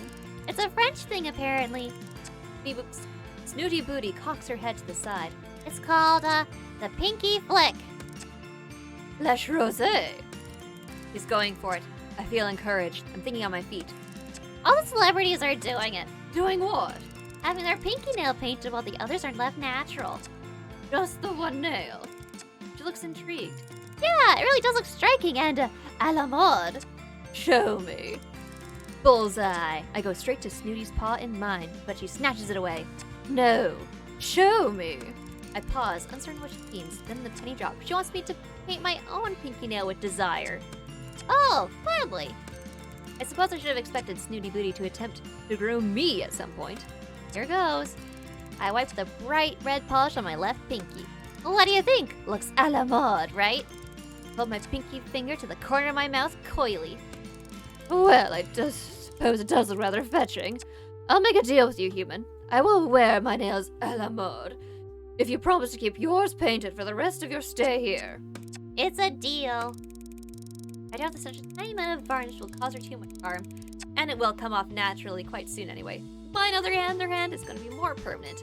I can't wait to explain this to Professor Popper.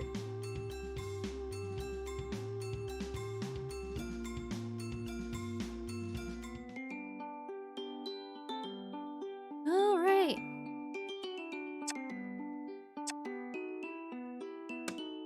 Still only Snooty Boots. Oh.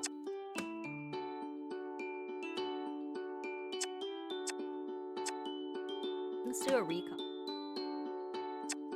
Wait, we already did all those. Never mind then.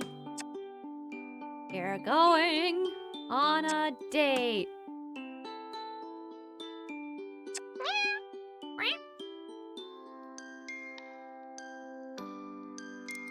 Be a dear, would you?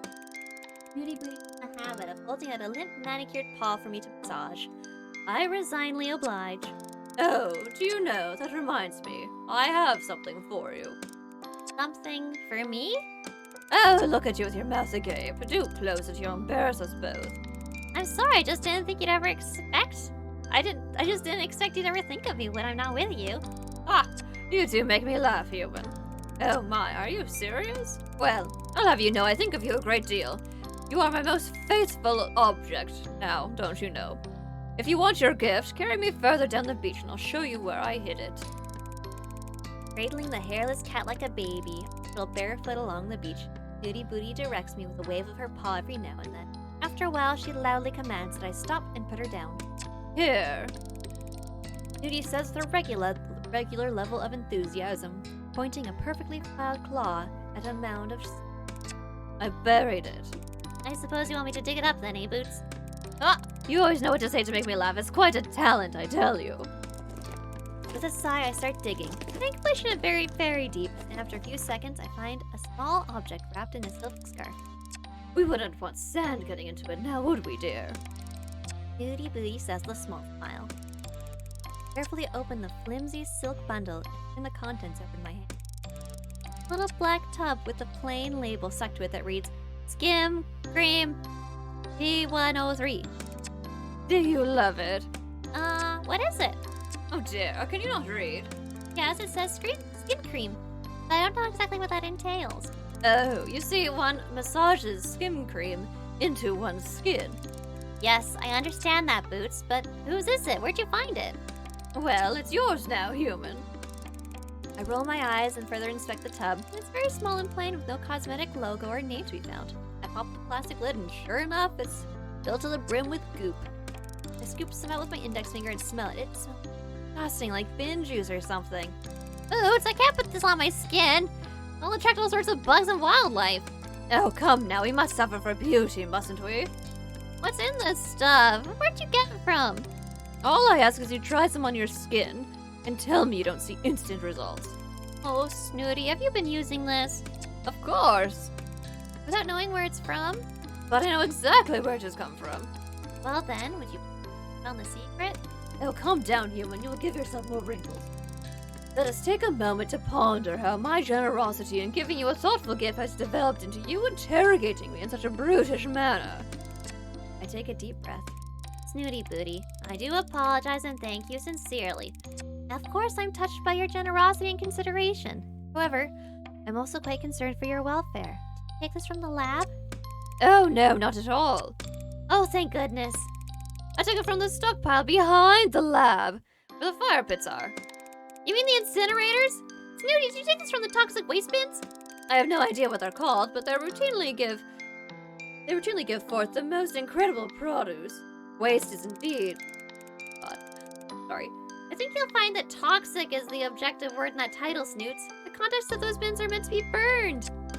Why are they burning skin cream? I further scrutinize the tub and conclude that it really is some kind of beauty product. Makes no sense. Actually, Princess, this is a fantastic present. I'm going to take it right now for further examination. Thank you so much for this. Well, finally, a little gratitude. I am very grateful. Well, you can report to me with how splendid you look after a few applications.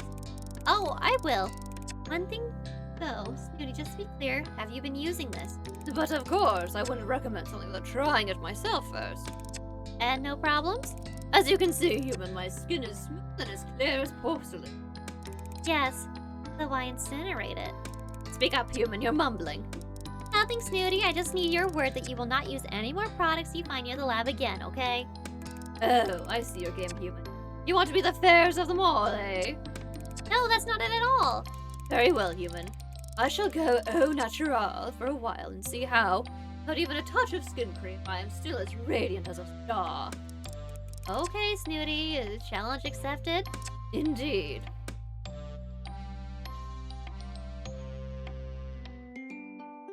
Yay, new unlocks!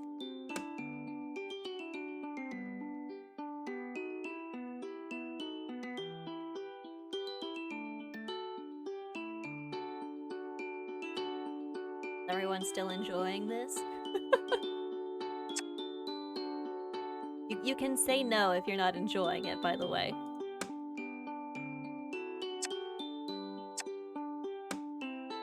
Read about the skin cream Snooty found. I'd feel a lot better if I took some time to analyze it.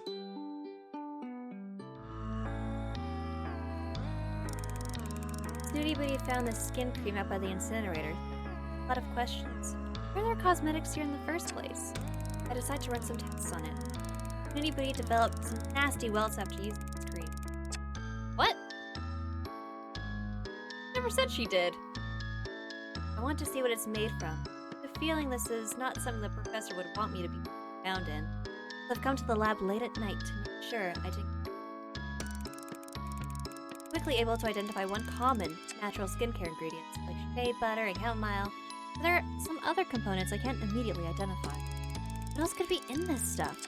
Run the samples through the database of organic compounds to see if there are any matches. There are. Cat urine? I better not share that little discovery with Snoopy. I decided to check any by the incident. Maybe I can find a little bit more where this is from? At the back of the tent area, a couple of large pits. They're for the disposal of harmful waste from the lab. Nothing incinerating right now, so I can dig around a little in the small. Definitely moving the debris around with a car. I just need. Suddenly, silence is disrupted by a sound of something in the lab. I make myself scarce by crawling to the far side of a nearby bush. What habit? I happen to have ended up at an ideal vantage point to see into the lab through a gap in the canvas. Two men enter with a little crate. I recognize them as the ferryman and his son. Professor Popper's with them. He directs them to place the crate on the worktop. The professor reaches in and brings out a small tub that looks identical to the one Snooty Booty found. My guess is this is the next batch we're testing. The professor stops what he's doing and abruptly looks at his catalog. I assume he is receiving a phone call. He dismisses the two men with a wave of his hand. As soon as they're gone, he turns his attention to the catalog. He looks anxious as he speaks. Yes. That's not your voice. Yes, they've been delivered. I can make a start first thing tomorrow morning. Yes, madam. I certainly will, madam. With all due respect, I do understand the urgency. But I'm sure you understand the need for thoroughness. I assure you it'll be ready before the deadline. Testing sample 104 is going far more smoothly than 103. Improvements are very encouraging. Long silence. Expression on his face. Imagine he's in a lecture. It's very important to cross-check with data here. The load itself has a significant effect on the samples. We still have some tests left to do. We are making progress, of course. I shall let you know straight away. Oh, sorry about that. The call ends abruptly. Presumably, Madam cuts him off. He looks angrier than I've ever. He marches out of the lab and heads off in the direction of his. I sneak away from the back to my. I can communications. Ah, fascinating.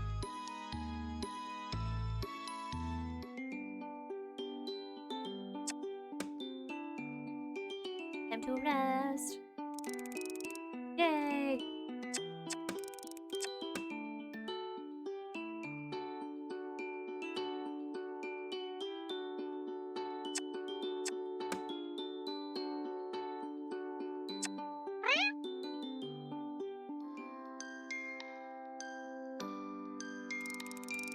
The delicacy of a moment is sometimes only matched by the beauty of the moon's reflection on the sea.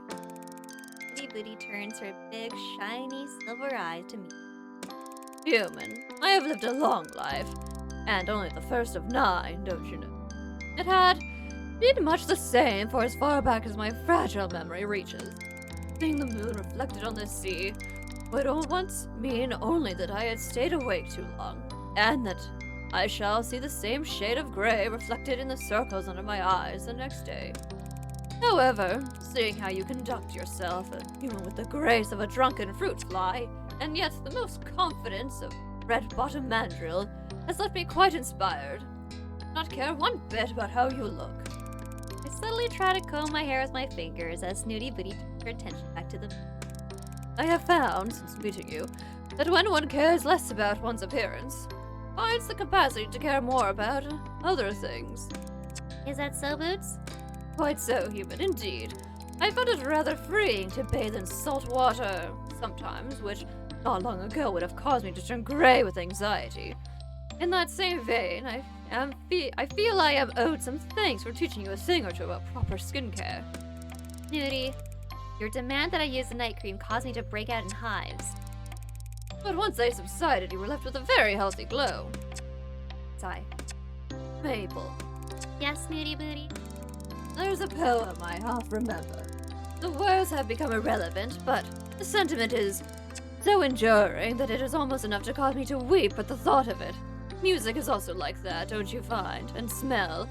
All the senses, in fact, are the palette that colors our experiences and leaves an inedible mark on the soul. That's beautiful. Human, I believe you and I are both aesthetes? Aesthetes? What? Aesthetes? I might need some help on the pronunciation. Aesthetes.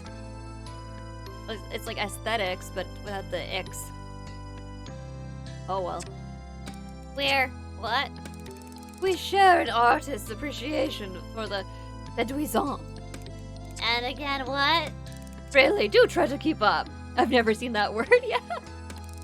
I can tell I'm somewhat spoiling the mood here, so I keep my mouth shut and try to look engaged. I have suffered on this godforsaken island for lack of many things, but nothing has quite matched the pain of feeling alone, not having a companion to share the more delicate sensibilities that life has to offer. An alluring scent, a vibrant hue, an Epicurean delight, all the subtle joys that are wasted on our more uncivilized cohabitants. It has been like air to my suffocation, sharing my time with you, human. Why, Snoots, thank you. I enjoy our time together, too. And so, Plows on as though I am an interruption. I feel that together, you and I might create something wonderful. Oh? A masterpiece. Oh, right, a masterpiece. Out of what? Out of us, human. A union, a joining of souls. I don't know. A marriage of heart and mind. Are you saying what I think you're saying, Snooty? I am saying I am fond of you. Enough to give me cause to believe that we may be able to commit to each other in the time-honored tradition of love, human. Oh, wow. Epicurean? Yeah, I don't know how to pronounce that. Epicurean? Epicurean? Yeah, I don't know what that even is. A person devoted to sensual enjoyment, especially that derived from fine food and drinks. Do we love this cat? Guys, do we love this cat? Somehow we've gotten here. Do we marry this cat? I don't know how we got here. But here we are. It comes from the followers of a specific Greek philosopher. Oh, I see. We are learning lots of new things, but please help me. Do we marry this cat? I need help. What do we do?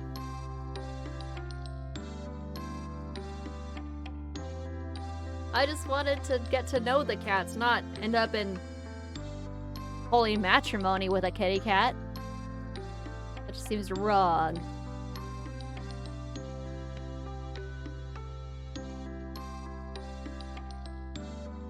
I'm leaning towards I do not feel the same way. Ask yourself this. Do you want to marry a wrinkly penis with ears? If not, I say no. Well, I'm amazed and touched and amazed, Snooty Booty. You're a remarkable cat, and I'm also very fond of you, but a time-honored commitment, I'm not sure I can make that kind of... Ah, I see the problem. It's a class thing. Yes, I had considered it a hindrance myself, but I was willing to overcome. But indeed, I do believe you're correct, human. You will never truly be my equal. As a friend, of course, but anything more would be quite ridiculous. I'm so glad we made the situation clear, and I hope you're not too hurt by my rejection. Oh, well, I am of course disappointed, but I understand. Thank you, Snooty Boot, for breaking it to me so gently. Well, say no more about it, human. I am rather tired now, so if you would be so kind as to carry me to some shade and fan me while I take a nap, I would be most appreciative. Of course, Boots. What the frick?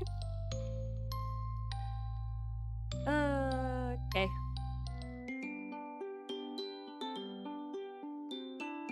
Research! Yes, wait.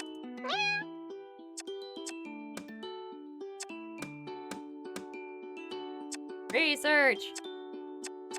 Right.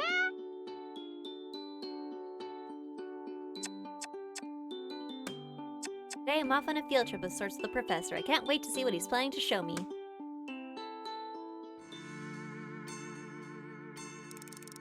Professor Popper told me to be ready early and dress for hiking, as we're going to do field work. Not sure that I have anything that would pass for hiking gear, to be honest. These shoes would be good. Oh well, lab cut and trainers it is then, as usual. Message from the professor lights up my catalog. Professor Popper. That took all I'm waiting outside my tent. Oh, wait, well, you're ready for a field work today. Yes, of course, Professor. May I ask where we're going? Somewhere I think you'll find very interesting. The professor hands me a backpack. Here, take this bag. It's very full, but surprisingly light. Popper is set off at a brisk pace. Calling back to me over his shoulder. This way. I run to catch him. After some serious walking, we're struggling to keep up. The professor stops abruptly and... Do you hear that? Sound of bubbling water. We're almost there. Secretly, I'm relieved. I don't think I could go much further. Just a little climbing. Climbing. I hide my dismay. Where does he get his energy from? At the top there. It's not as difficult to climb so. We are in front of an almost vertical rock face. Just copy me. Clambers up expertly. I managed to find a spot that will support my foot and start the climb. Make little progress before slipping and falling flat on my bum. Try again. Time I take it slow. Again, fall. What happened to the benefits of catification the others keep going on about? Notice as I'm having trouble. Holds a hand out for me. I managed to climb up enough to take a hold of him. He lifts me up the rest of the way. The strength is impressive. Curious even. Not a fan of climbing, eh? Can't say I've done much of it, Professor. Come along then, I can get you there. Pretty much pulls me all the way to the top and then leads me to the entrance of a small cave. The sound of running water is very loud now. Instantly see why. Natural spring has cut its way through the rock and created a beautiful cascade of sparkling clear water. It's delicious. I kneel down without thinking and begin to drink. It tastes amazing. As I come up to breathe, the professor's looking at me. No butter. It is never wise under any circumstances to suggest something that is unproven. But here on this island, it would be prudent to exercise more caution. I feel embarrassed for my lack of consideration. Yes, of course, sir. I wasn't thinking. I felt so thirsty and it looked so good. I do understand. Many have that same error. Fortunately for you, this is tried and tested for safe consumption. That's good, don't you think? My body feels suddenly re-energized, like I could climb any wall. It's incredible! I feel fantastic! What's in it? Oh, that's why we're here. We need more samples. We've been studying this water for months now. Oh, very little about it. Check your bag. I open my bag. It's full to the brim with empty plastic bottles. Oh god. We'll need to fill all these with water. We're going to need as much as we can carry. Busy says, By the time all the bottles are full in my bag, it weighs a ton. I feel like I can lift anything. The professor has also packed his own rucksack with bottles. That should do it for now. Let's get these back. As we make our way down the rock face and back to camp, I have no problems keeping up with the professor. I feel like I could run all the way. However, get close. Start to feel the effect wear off. My bag becomes unbearably heavy. Trying to limp into camp is torture, and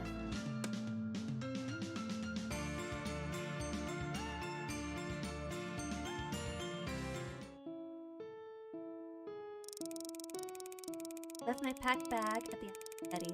10 minutes to find Snooty Booty. I have a pretty good idea of where she should be at this time. So I head to the shady spot of sand. Are you asleep? Doesn't stop. I wanted to say goodbye. I'm going to miss you. And I have a small gift for you. Light stirring. It's not much, it's more of a token, but I thought I could rub some onto your skin one last time. After that, maybe you can persuade the new assistant to help you, once you get to know them. Oh, just leave it there.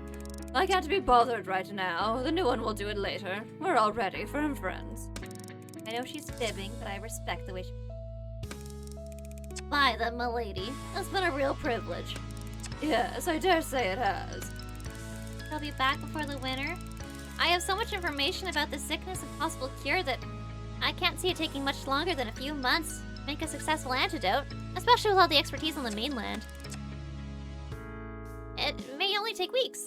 Oh, don't tell fibs. It's unbecoming, unless, of course, master the art of assembling in the way that I have. What? Assembling? Now run along, you miss your boat. Don't worry about me. I shall be far too busy to miss you. Not so clever at assembling as she'd like to think. Welcome back, Piggy. How are you doing? Joe is waiting on the jetty, holding my bag. You're late. Only a minute, Joe. Hardly looked like a cat that got the creep. Begins as a laughing laughter. 10 minutes ride. Back on my little island, my heart stirs. Say it. I think I do, Joe. I'll miss it. And them. Cats, of course. Mostly the cats. I made some really good friends amongst them. Dad! As soon as he shouts, the engine comes. Boat comes. Bob comes.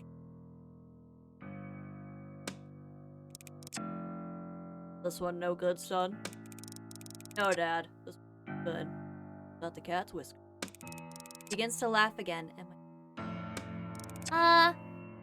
What's going on? Go to the helm, boy. This to me. Need a hand with it, Dad? Oh, like a man. Used to. I'm rigid with fear as I read.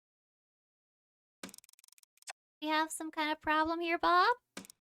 Not for me. Not personally, you know. Can't risk it getting to the mainland. My job to continue. Bob takes a pistol from his jacket pocket.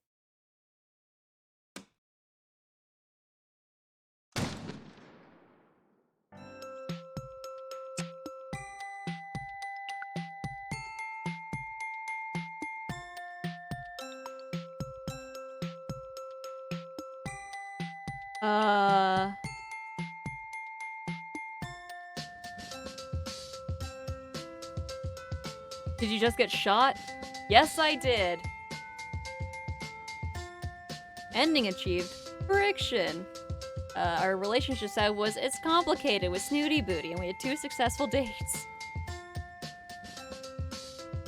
That is not Poggers at all. It's Big Pog. Alright.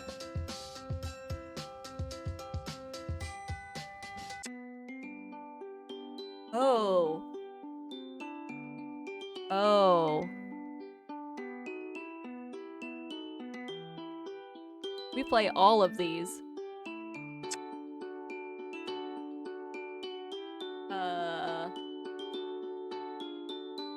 Anonymous! Thank you so much for gifting a tier 1 subscription to Deanie Linguini. Deanie Linguini, please enjoy your subscription and ad-free viewing. Yay! Thank you so much, Anonymous! You're so generous and kind. Bread! Yay! Well, that's one way to get called out for lurking. Welcome to cat dating with also death. Feel like every single one of these, except for the last one, is going to die a horrific death. Oh no. Oh no. Okay. Well. Okay.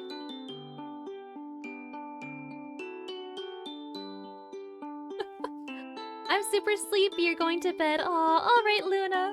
Thank you so much for sticking with us. I really appreciate it. Sorry this cute cat game got a little, creepy and sinister. I hope you have a good night. I will see you tomorrow, Luna. Yeah, shout out for Luna! Yay! Warp Wobble, thank you so much for the 10 biddies! Oh my god, I keep forgetting to do my shout outs. Oh, we have... Oh my god, I'm so bad. I'm so bad at doing the shout outs. I'm so sorry. Let me do those.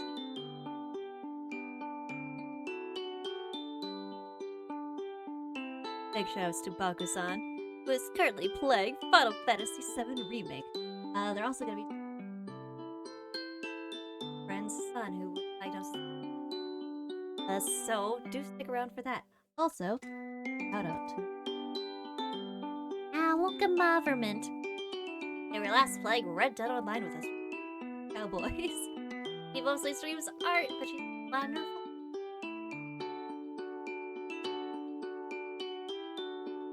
Out to what else do we have here? Got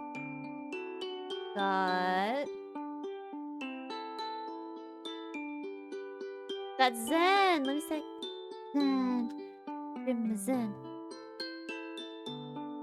have a good night, everyone in Maple. Oh, have a good night, Luna. Enjoy your time with your husband. Shout out to Ribbizon. They are a sweetie pie. They've been playing a lot of Persona 5, so if that's your thing, go hang out with them. They stream mostly like during the daytime for me. So if you want to hang out with them, work. Definitely.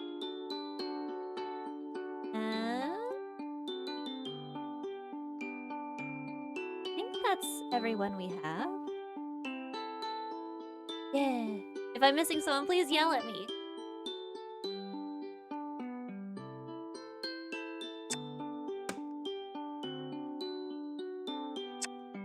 Anyone want to be the next research assistant? Who wants to be the next research assistant? We'll name it after you. Let's have a research assistant, come on!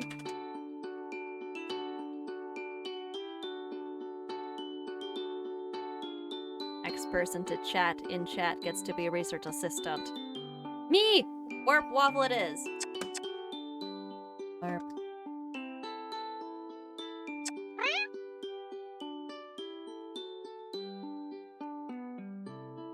Chapter 2!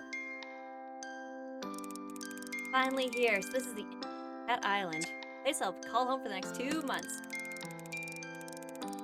I initially received the letter saying I'd been placed on a reservation list for the job. I thought it was probably kind of a way of saying no thanks, and put it out of my mind. So imagine my surprise when sometime later I got a call saying there was an opening for me. So, I still have a sudden pang of nerves that it's all a dream and rummage through my bag until I find proof. Here, Warp Waffle, we're pleased to offer you the position of research assistant, Professor Popper, at our research facility on Cat Island. That'll be for blah blah blah blah. Gotta find out who shot Maple. We don't know anything about Maple. No mistake. That's my name right there. His name at the bottom of the G. Full operation for Popper. Ferryman comes out behind the steering wheel and that's rather. Take your belongings. We're not coming back for days, so leave nothing you'll need. Thanks, Skipper. Totally ignores me, so I pick up my bags and disembark. Thief-looking men who are presumed to stay island security is waiting for me. Betty. Hello. We're gonna just have the same voice for the protagonist. ID card. Oh, of course. I reached into my back pocket and took a lemonade card I was given on the mainland. Hey.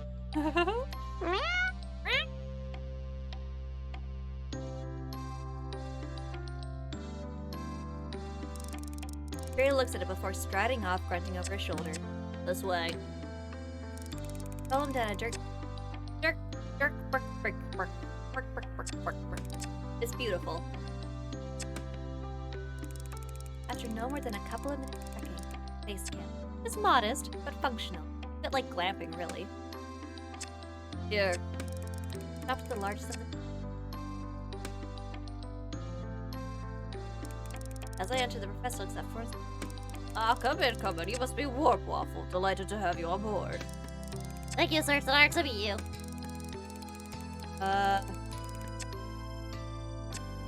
It'd be rude to let you drink whiskey on your own. Well, if you're having, let it be rude to let you drink whiskey on your own. Jolly good. I could tell we're going to get along famously. Takes a swig from the bottle and passes it to me. I try not to show my self-consciousness and surreptitiously wipe the neck of the sleeve over taking a modest sip. I didn't expect you to begin work until tomorrow, so I'll leave you to the rest of your kit and some basic instructions that'll leave you to relax for the rest of the evening. Thank you, sir. That sounds great. Okay, so basic kit. Yup. Yup. Yup. Catalog. Yup. Yup. Yup. Yup. You've done this song and dance before.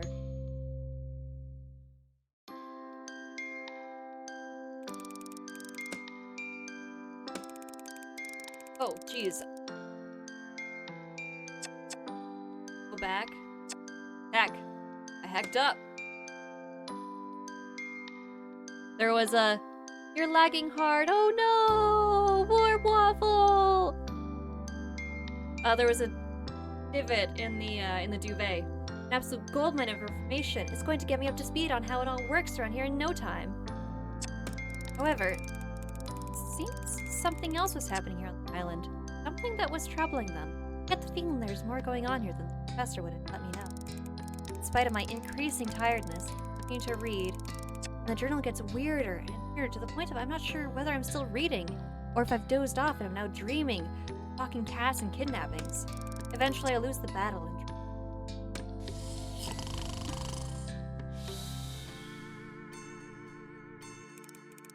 wake with a start. It takes me a brain to... I can hear a scratching, rustling paper. Cat is in its mouth. Suddenly, I'm wide awake. No! As the journal. Wait! It has disappeared into the night. Before I know it, I'm on the cold of night chasing it with all of my... I must get the book back. It has everything I need to know in it. Barefoot, dressed only in a t-shirts and shorts, running at full speed into the forest. Dark of night. This is familiar. I know. I read this in my journal. Something similar happened to the previous assistant. Bum bum bum. Yet here I am, falling into the same trap. I must be crazy. Slow to a stop.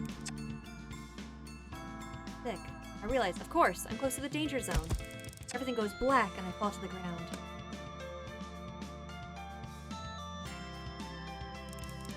I open my eyes. Calico cat. When I scanned yesterday, in front of me, drops the journal from. How sad.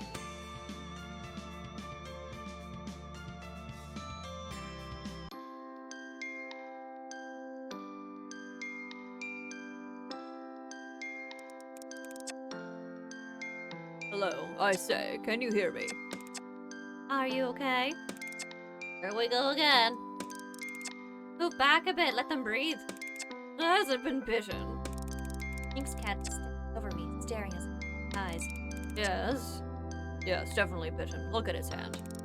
I bring my arms up to him, and through blurry vision, catches him. Cats watch me and Is this real? I read something in the journal about kidnapping. Kidnapping? Yeah. we're sorry. Was the only way. No! You stole the journal! Oh, well, I gave it back to you. But why did you take it? To lure you here, sucker. There's no need for rudeness, Kibbles. My head begins to clear. I realize that if I talk to these cats, not only is it all true, it's already too late. I have the sickness. Need to have a talk, human. No, we don't.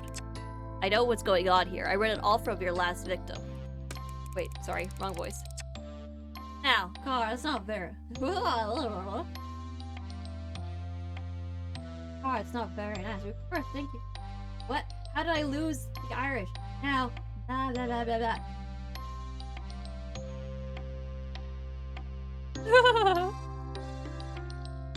Now, Cara doesn't... I can't, I'm sorry. McMurphy, you silver-tongued Irish charmer. My reputation goes before me. There it is. Oh, I know who you all are from the journal. So let's cut to the chase here. We just did that, dummy. You know what I mean. What happens now? That rather depends on you, human. So, what do you say? Are you going to help us or not? Yes. I suppose my fate is already sealed. I may as well do my best to help you sort this mess out. Spoken like a true champion. Well, let's hope this one's better than the last. I doubt that will be too taxing. Unfortunately, they didn't get very far with discovering an antidote, or what happened to our friends. My catalog starts beeping. Oh, my alarm, I have to get to work. Go! And thanks, all of us. Wrong voice again. Ah, whatever.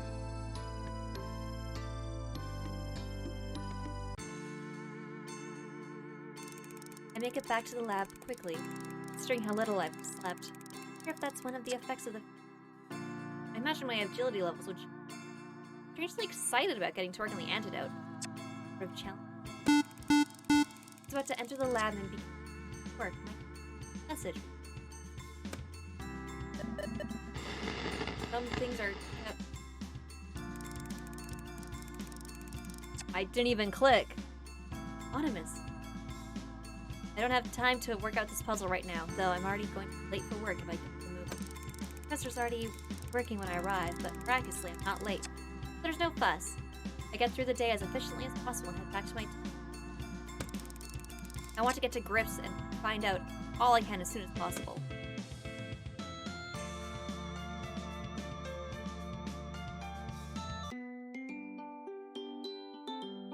Right.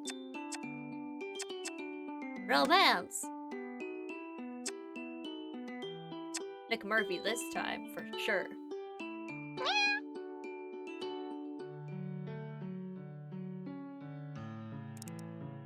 Cara, wake up! Mommy? Is that you? Shh, quiet, Cara, come with me. I have something to show you. But you have to be quiet. McMurphy? Yes, it's me. It's the middle of the night. Ah, Cara, you're not scared, are you? Why would I be scared? Creeping around in the forest in the middle of the night. Don't worry, Cara. I'll be there to protect you. McMurphy, you know very well that there's a force field around this side, stopping anything from the outside getting in. It makes it a pretty safe place. Indeed. So the only thing you have to worry about are the things that are already here. Leers at me with a snarl. Seriously, Murph. You're the worst threat here. Then this is the safest place on Earth. Oh, come on, Cara. What are you waiting for? Follow the shaggy cat into the forest. The ground is wet and muddy, including a couple of times. But McMurphy is too determined to notice. Suddenly, he stops dead in his tracks. Here we are. Where is here, McMurphy? He ignores my question. Digging. Suddenly. Almost got it. Could use a hand, Cara, if you don't mind. Get these leaves out of the way. That's it. Here we go. Okay. Digging until there's a fair ground. My arms and my clothes are covered in mud and leaves. And McMurphy looks like a bog monster in the darkness. Ta-da! Ta-da! Can't you see it, Cara? I'm not sure what I'm looking at. I always forget how useless my eyes are in the dark. Reach into the hole and take whatever you find. I reluctantly reach into the burrow and feel something hard and cold against me. Wrap my fingers around it. Pull it out. I know the shape, but my early process. It's a bottle? That's right, Cara. Secret stash. No one knows about it. Not a soul. But I thought I'd share it with you. Thought we could have a kinda welcome to the Ireland party for two. Secret stash? Is this booze? Murphy lets out a wild laugh. That's it, Kara. You drink alcohol? But you're a cat. That can't be good for your body. It's not good for any bodies, but does wonders for the soul, to be sure. Well, I suppose you're right there, McMurphy. Just one little nip couldn't hurt. That's the spirit. I try in vain to get some of the mud off before giving up and sitting down again. Button McMurphy curls it. It takes a while to uncork the bottle. McMurphy keeps telling me to smash it open, and that shards of glass only add to the flavor, but eventually I succeed. Pour a little out for McMurphy onto a leaf. Self-consciously swig from the bottle, feeling a touch uncivilized. I'm loving this cat, yay! I'm glad, because this is the cat you get to date, Waffle. Ugh, McMurphy, what in heaven's name is this? Now, you don't have to worry about that, Kara. It's not about the taste, it's about company. I hardly think I'm the type of person you usually hang around with. I usually hang around with cats, and they're not exactly what you'd call my type. I respond by widening my eyes as I swig from the bottle. Somehow, it tastes less terrible the second time. I find humans more interesting. They usually have a lot to say. Present company exceeded. Murphy winks at me. Eyes. I blush, trying desperately not to show how boring I feel compared to him. Don't take it harshly, I'm only joking, Kara. McMurphy, I've been meaning to ask you something for a while now. Anything, Kara, ask away. I'd love for us to get to want to know each other better. Martha, you know what my name is? Drowned out by McMurphy's howls of laughter. Oh, you make me laugh, Kara. You really do. I know exactly what your name is, Warp Waffle. Kara's it's a pet name, you know. Kara means friend, buddy, amigo. It's something my mama used to call people, and I guess it just stuck. A few things I remember about her, actually. That and her beautiful smile. Hey, flash me your pearly whites. I smile at McMurphy awkwardly. He bursts into a fit of laughter again. That's a lovely smile, to be sure. But need to grow into it yet. But I have a top up over here. I feel comfortable giving you more alcohol, McMurphy. I have more than enough, in fact. I didn't even want to give you any in the first place. I don't know that cats have 9 lives. And you want to waste them all on booze? And why not? Besides, the night is still young. We've only just begun our conversation. Come on, Car, we've got a lot of chin waggling yet to do. Are you gonna pour or not? Oh God. Well, I'm not sure I'd want to date any cat, but I'd like to spend time with him. Yay! Also, thank you for the biddies, by the way. So Warp, do we give him more alcohol or do we say this is an intervention? This is your cat. You get to decide. BGT Chris, hi! Good to see you. How was your day? Cheers! All right. Part of me thinks I ought to be a responsible human here and cut you off of your alcohol supply, but I believe in true democracy. Would you care to expand on that? And perhaps pour the drinks as you do? the true democratic principle is that none shall have power over the people. Cats, whatever. How inspirational, I'll toast to that. All right, McMurphy. But on your head be it. For the rejection of authority comes the responsibility for bearing the consequences of your actions. I pour some of the suspect liquor into Murphy's soggy leaf. I don't know how to say that. S-L-A-I-N-T. Fonte? Monte? Is this a furry dating game? No, it's not. It's not a furry dating game. It's kind of like a cat dating sim, sort of. Except also there's a huge mystery surrounding the island, and we got turned into a werecat, and Esleti. You kid. But yeah, the story so far for you. We were previously a different research assistant. We came to the island. We got attacked in the dead of night by cats. And we got bitten by one of them. Apparently they're called elders. And, then we got turned into a werecat. Is it pronounced? Lachi. It's Gaelic. That's what I figured. I do actually have Dream Daddy, and I would love to actually play that on stream. I think that'd be a lot of fun. I also want to do Hatchable Boyfriend.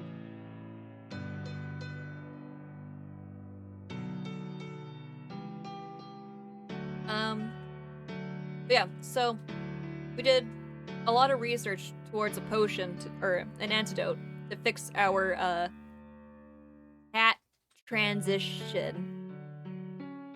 And we did not make it in time. And when our time on the island was up, we were shot. And now we are the second research assistant, and we found our old research assistant notes.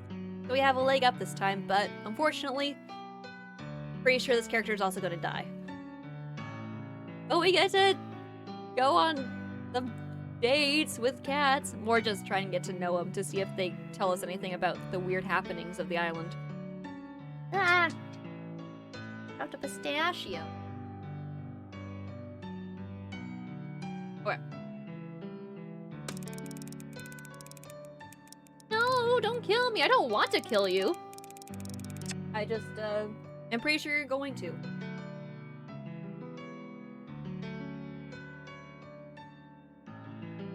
I don't know how things work in cat protocol, but in human terms, they're very mature. No, wait. Very grown-up, adult. No fiddlesticks. You're of a certain age to take responsibility for your own choices. I like it. Spoken like a true libertine. Well, I wouldn't go that far. But I shake my tail when I feel the vibe. Can't believe I just said that. This stuff is stronger than it looks. My proverbial hat is off to you. I feel disproportionately pleased that Murph has paid me a compliment. Say, Cara, have you ever been in love? Heck, Murphy, that second leaf has gone straight to your head. The cat smiles slyly. Ah, I'm gonna take that as a yes. Are you still with them? Well, I was never technically with them to begin with. Ouch, it's definitely their loss. Oh, I don't think so, McMurphy. Never actually met.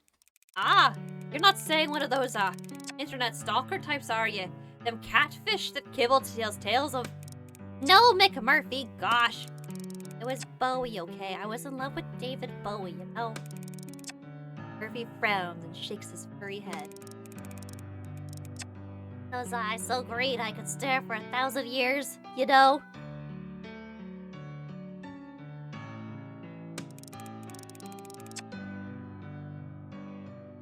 Oh, it's a charming song, but I'm afraid I have no idea what's going on anymore. Oh, come on, McMurphy. Everyone knows who David Bowie is. Red hair, lots of makeup, one blue eye and a brown eye. Well, I did know one sweet soul with a blue eye and a brown eye, but I can assure you they weren't caught dead in makeup. McMurphy. Well, about you, McMurphy, was the love of your life. Don't have one, Cara. Never have, never will. I'm a lone wolf, free agent. I'm a big old yeti, out in the mountains, all hairy and smelly and alone. For some reason, I find it hard to believe, Mr. McMurphy. Fine. You're right, I'm a fool. I'm a lovesick fool. I've had my heart broken more than once, Cara. And each time hurt more than the last, I tell you. The thing is, though, I can't remember a thing about any of them. Any of what? I don't know. What were we talking about? David Bowie. Ah, that's right. So tell me how the two of you met. McMurphy, I think I'm drunk. What have we been drinking? Ah, leave me alone. I haven't touched a drop. Ugh, I think I'm gonna vom.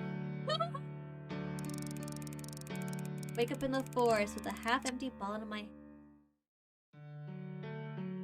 How the hell did I get here? I can't remember a thing. I look at my catalog. Whoa, is that really the time? Crikey, I need to get to work. Oh, is he Australian?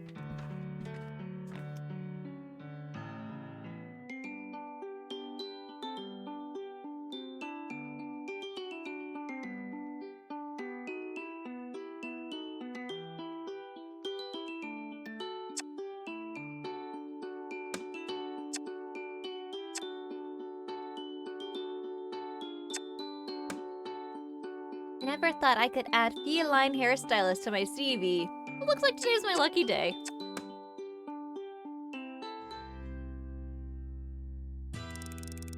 Put on my latex gloves and gather my... Brush, scissors, swabs, kitty wipes. I can't help but think I forgot. Oh, of course! Treats! Leave the tent and head to the lab, stopping to stroke a few of the island's residents on the way. Oh, what? Meow, meow, meow, meow, meow. I call it to the lazy subjects as I enter the lab. Looky, looky, what have I got? I shake the bag of treats and the small lab erupts with hungry meows. If you want these, you'll have to behave, okay? I open the first crate, home to a grouchy old Mr. Bumble. I gently lift him out onto the counter. Morning, Grumpy, let me check your ears. No debris, lovely. I have a feeling you may be discharged in the next day or two. Just brought in with a mild infection, light temperature, guys. But sick. It's just Meow. over and over again. Meow. Meow. Meow. Meow. Wow.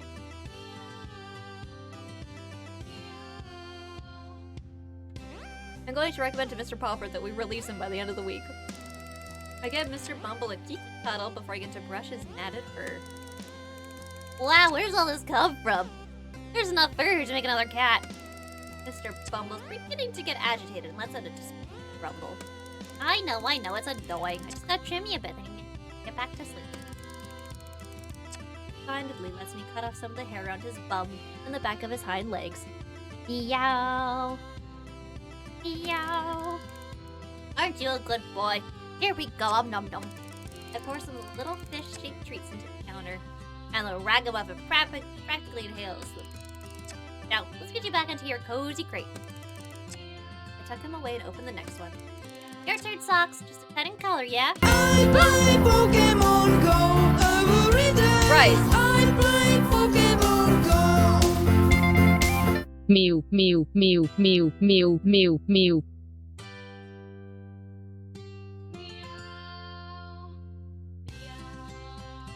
I have my own joke and begin brushing the little white cat. He's a lot more lively than the old Bumble, and tried to bite the brush. Hey, don't get me get the... Hey, don't make me get the harness, Socks. That's no fun for either of us. The cat seems to understand and settles down, only giving the brush an occasional nip. He thinks I won't notice. Oh, hello, what's this? Notice a little red patch on his neck, under his chin. Aw, no. We don't have botflies, do we? Poor Socksy. I take the magnifying glass out of my inner pocket and examine the inflamed area closer. Ow. He begins to struggle away from me, with a lot of discomfort. It's okay, Socks, I'm just looking. I stroke the little cat to try and get him to calm down. I hate using sedatives on the subjects unless absolutely necessary. After a while, I'm able to... There doesn't seem to be anything living under here. Relieved. I don't want to deal with any botflies. Huh, that looks strange. Like a rash, sore. I'm not sure how or where he could have picked it up. I'm worried about how I should proceed. Should I clean it with some saline solution and let the air get on it? Or should I put some of Professor Soothing Cream 116 on it and wrap it in gauze? Saline. I sort of like there should be a little saline. No need for anything stronger. I'll reassess the need for a cream 116. It hasn't cleared up in a few. I pour some over the gauze and gently clean Sock's skin. He squirms a little. It's not very comfortable for him, but generally, he does pretty well. He's done in no time.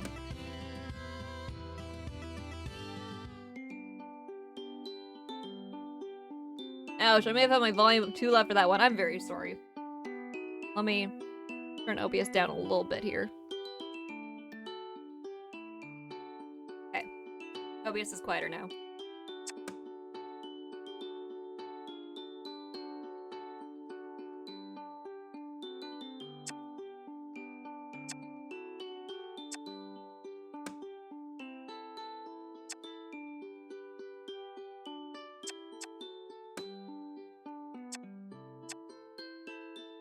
It's time for some serious testing in the labs. Intrigued to see what kind of work the professor has up his sleeve.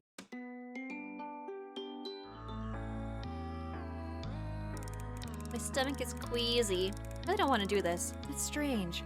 I'm used to treating subjects with medication and injections, but something like this doesn't feel right. Hello, you. I smile at the gentle cat on the table in front of me. I look at the syringe. Turn to the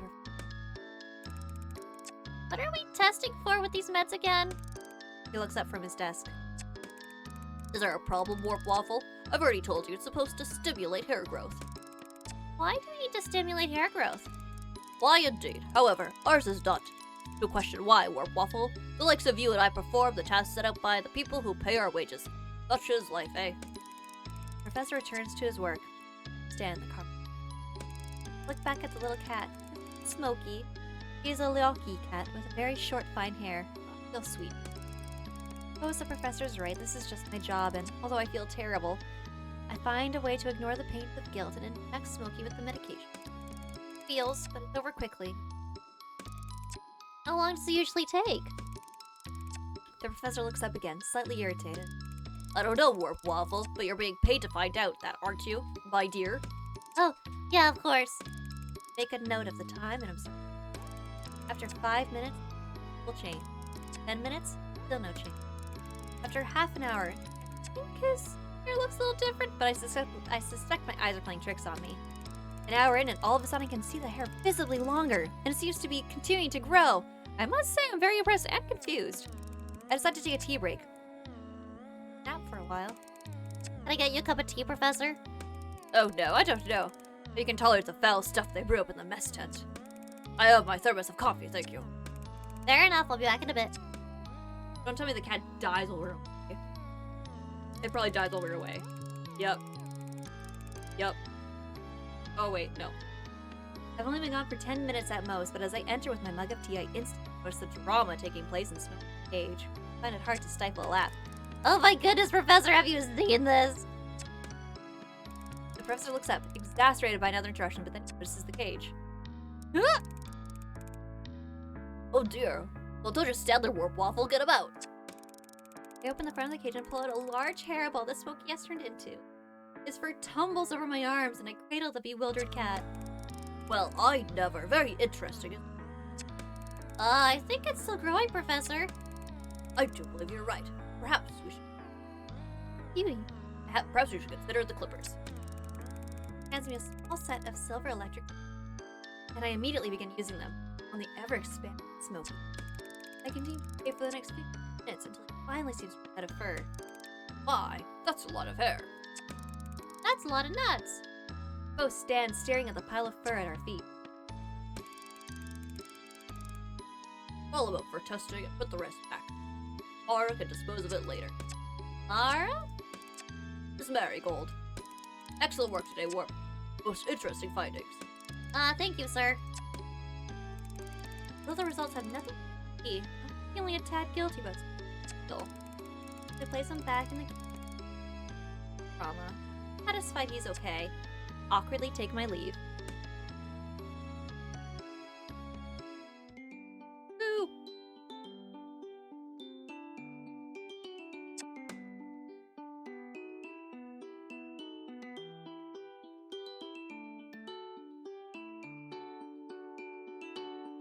Yes, time.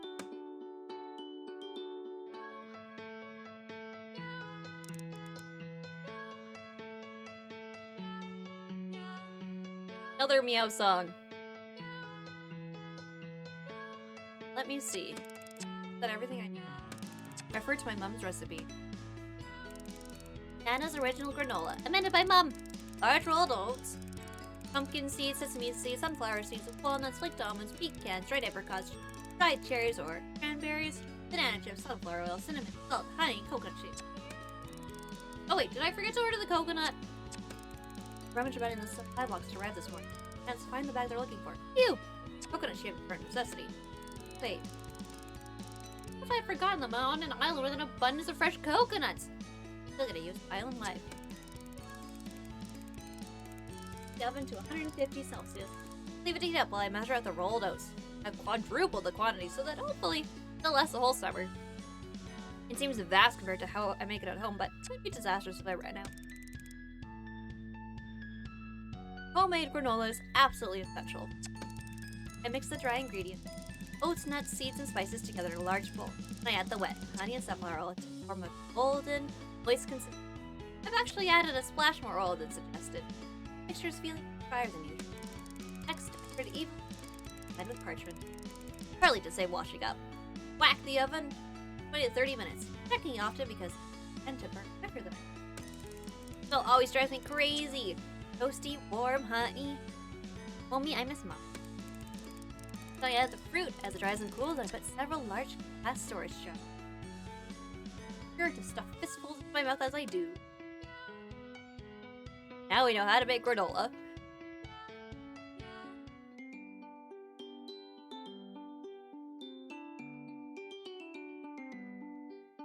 Okay, here's a question. B. It might take like 4 hours to finish up this. Are you guys actually interested in watching us play this again? It's been 3 hours already. I didn't realize how long this was. Thoughts or feelings? We probably finished the romance with the kitty cat. Wanted. You're enjoying it? Yay! Only one of you enjoys it. That's all that matters.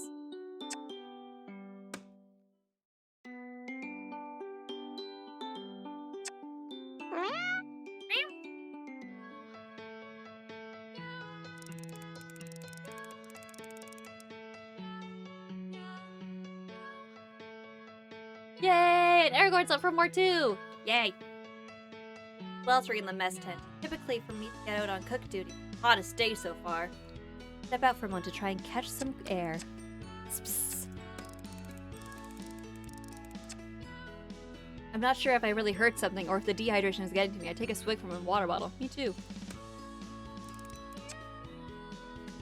Hey, aren't you gonna share, Kara? Oh, McMurphy, was that you Thing? What are you suggesting, Kara? I only use the designated litter areas. Murph, you were incorrigible. You know exactly what I meant. Come on, Kara. Never mind all that. We have work to do. I am working. I'm supposed to be cooking for this evening. I mean work of the adventuring variety. Oh, of course you do. Ah, come on. Don't be such a bore. I'm sorry, McMurphy, but I can't. I'm very busy here. It's gonna take hours to defrost, braise this meat for the mainland.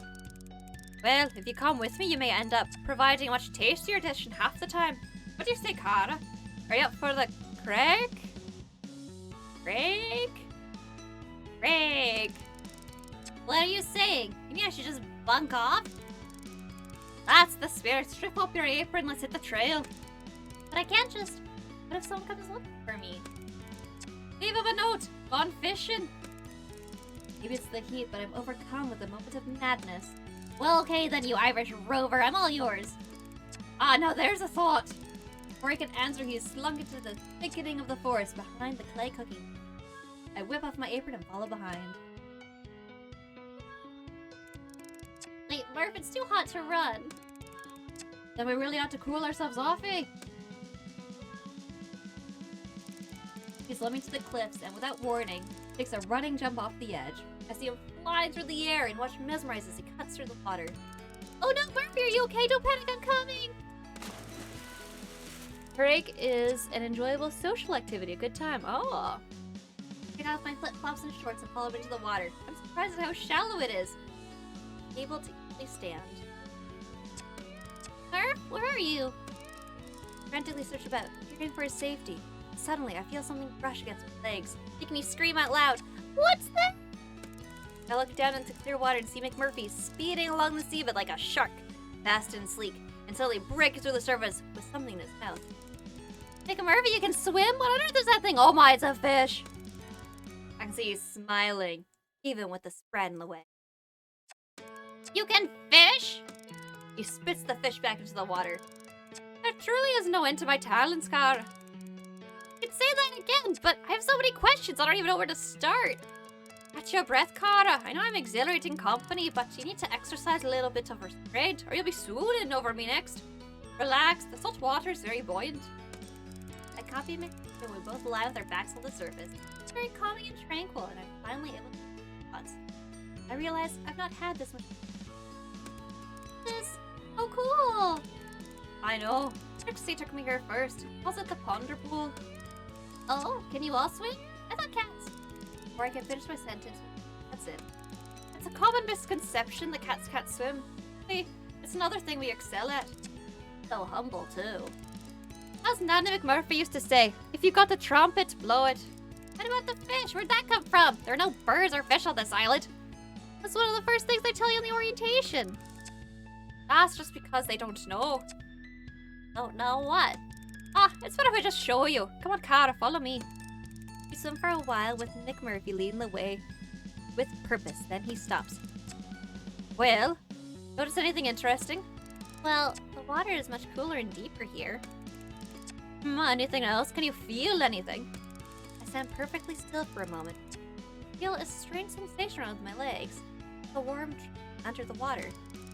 Nick Murphy, you peeing? Don't be so crude, Cara. It's a current. Look over there. I refocus my eyes until they see that what I thought was a rock shallow. What I thought was a rock shadow is moving. Closer into focus, and I realize it's a shoal of small fish darting in and out of one particular spot. What is that? I don't understand what I'm looking at. Isn't it enough to see, Cara, to experience? You always have to understand everything. Well, yes, my job. It's who I am, and we're I'm a scientist. It's in my DNA to seek to understand. Then, scientists, let's take a closer look. Move closer to the area with gathered. Put my hand down and realize I can touch them, pick them up, but something's stopping them further in. Murphy, we need to get going. I'm going to be in big trouble if I'm away any longer. But thank you for showing me this. I'm definitely going to come back to try and understand it. I wouldn't waste your time, Cara. It wouldn't be a waste. I'm committed to finding out all. That's me processing. I meant coming back to this particular spot. The fishes won't be here. Oh, only at certain times?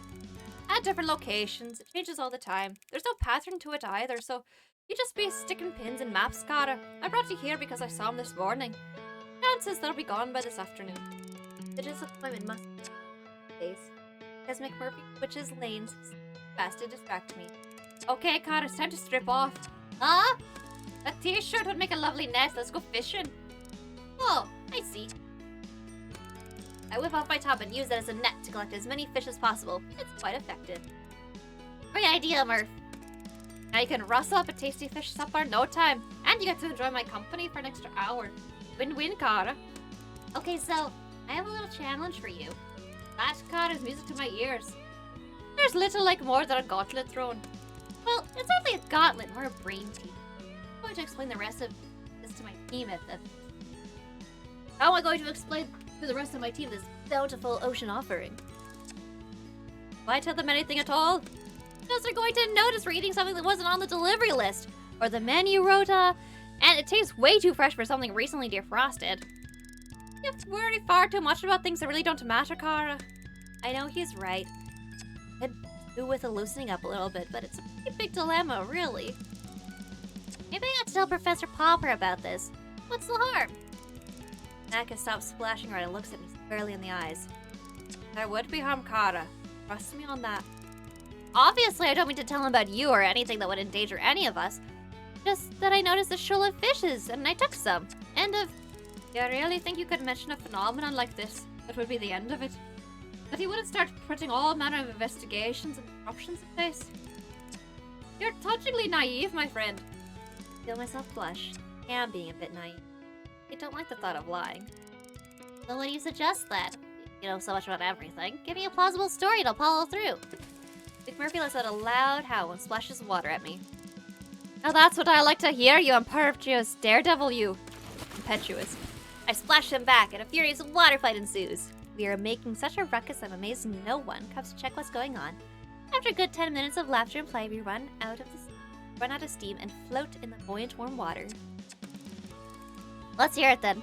So what's my cover story? A very simple case of brazen bluffing. Okay. Make a simple but delicious meal. And if anyone should ask where the fish came from, you shrug your shoulders and ask the same question. Huh? It's all the poker face. You're made completely impassive and ask the same question. Yeah, I want that too. Where'd the fish come from? They're delicious. Really? Trust me, Kara. Zakato is forever risking one of his 9. The simpler you keep it, the more they buy it. If they ask you where you got it from, you tell them the fridge. Simple. Feel quite giddy at the prospect of getting away with a ruse. Okay, Murph. Let's gather the supper. Have an abundance in no time. I haul my catch back to the kitchen in good time. Tasty meal for everyone, and a little extra for my feline pals.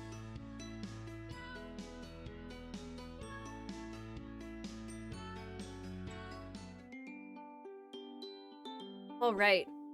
I think we need to call our quits here. That was a lot of talking, and my voice is hurting. I need to make some tea with honey. So we will definitely be continuing our cat adventures. What a game. Alright. Let's give a thanks to everyone, and let's also go on a raid! Also, let me put music back on.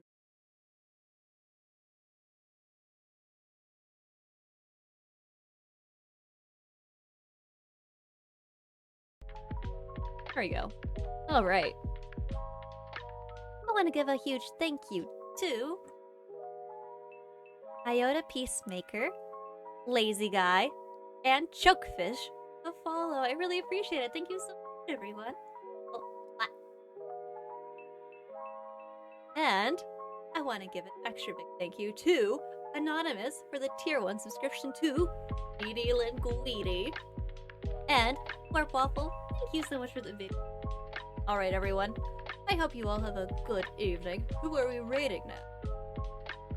Stick with me. We're gonna go raid. Pass on the love. Pass on the love.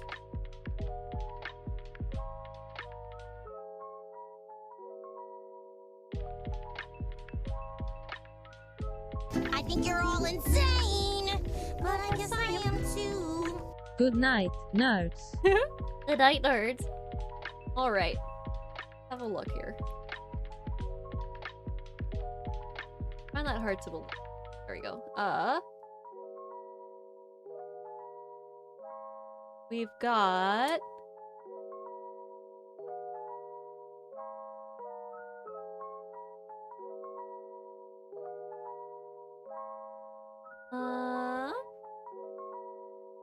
friends?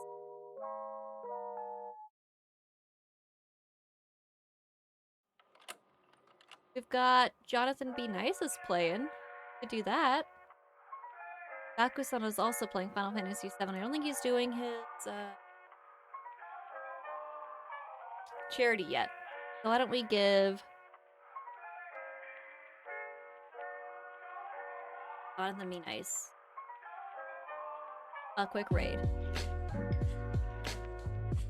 Alright. Thank you so much, everybody. I hope you have a fantastic time. We'll probably be back with Sukuna tomorrow of Rice and Room. Rice for life. Alright. Take care, everybody. I hope you have tomorrow. Love you all.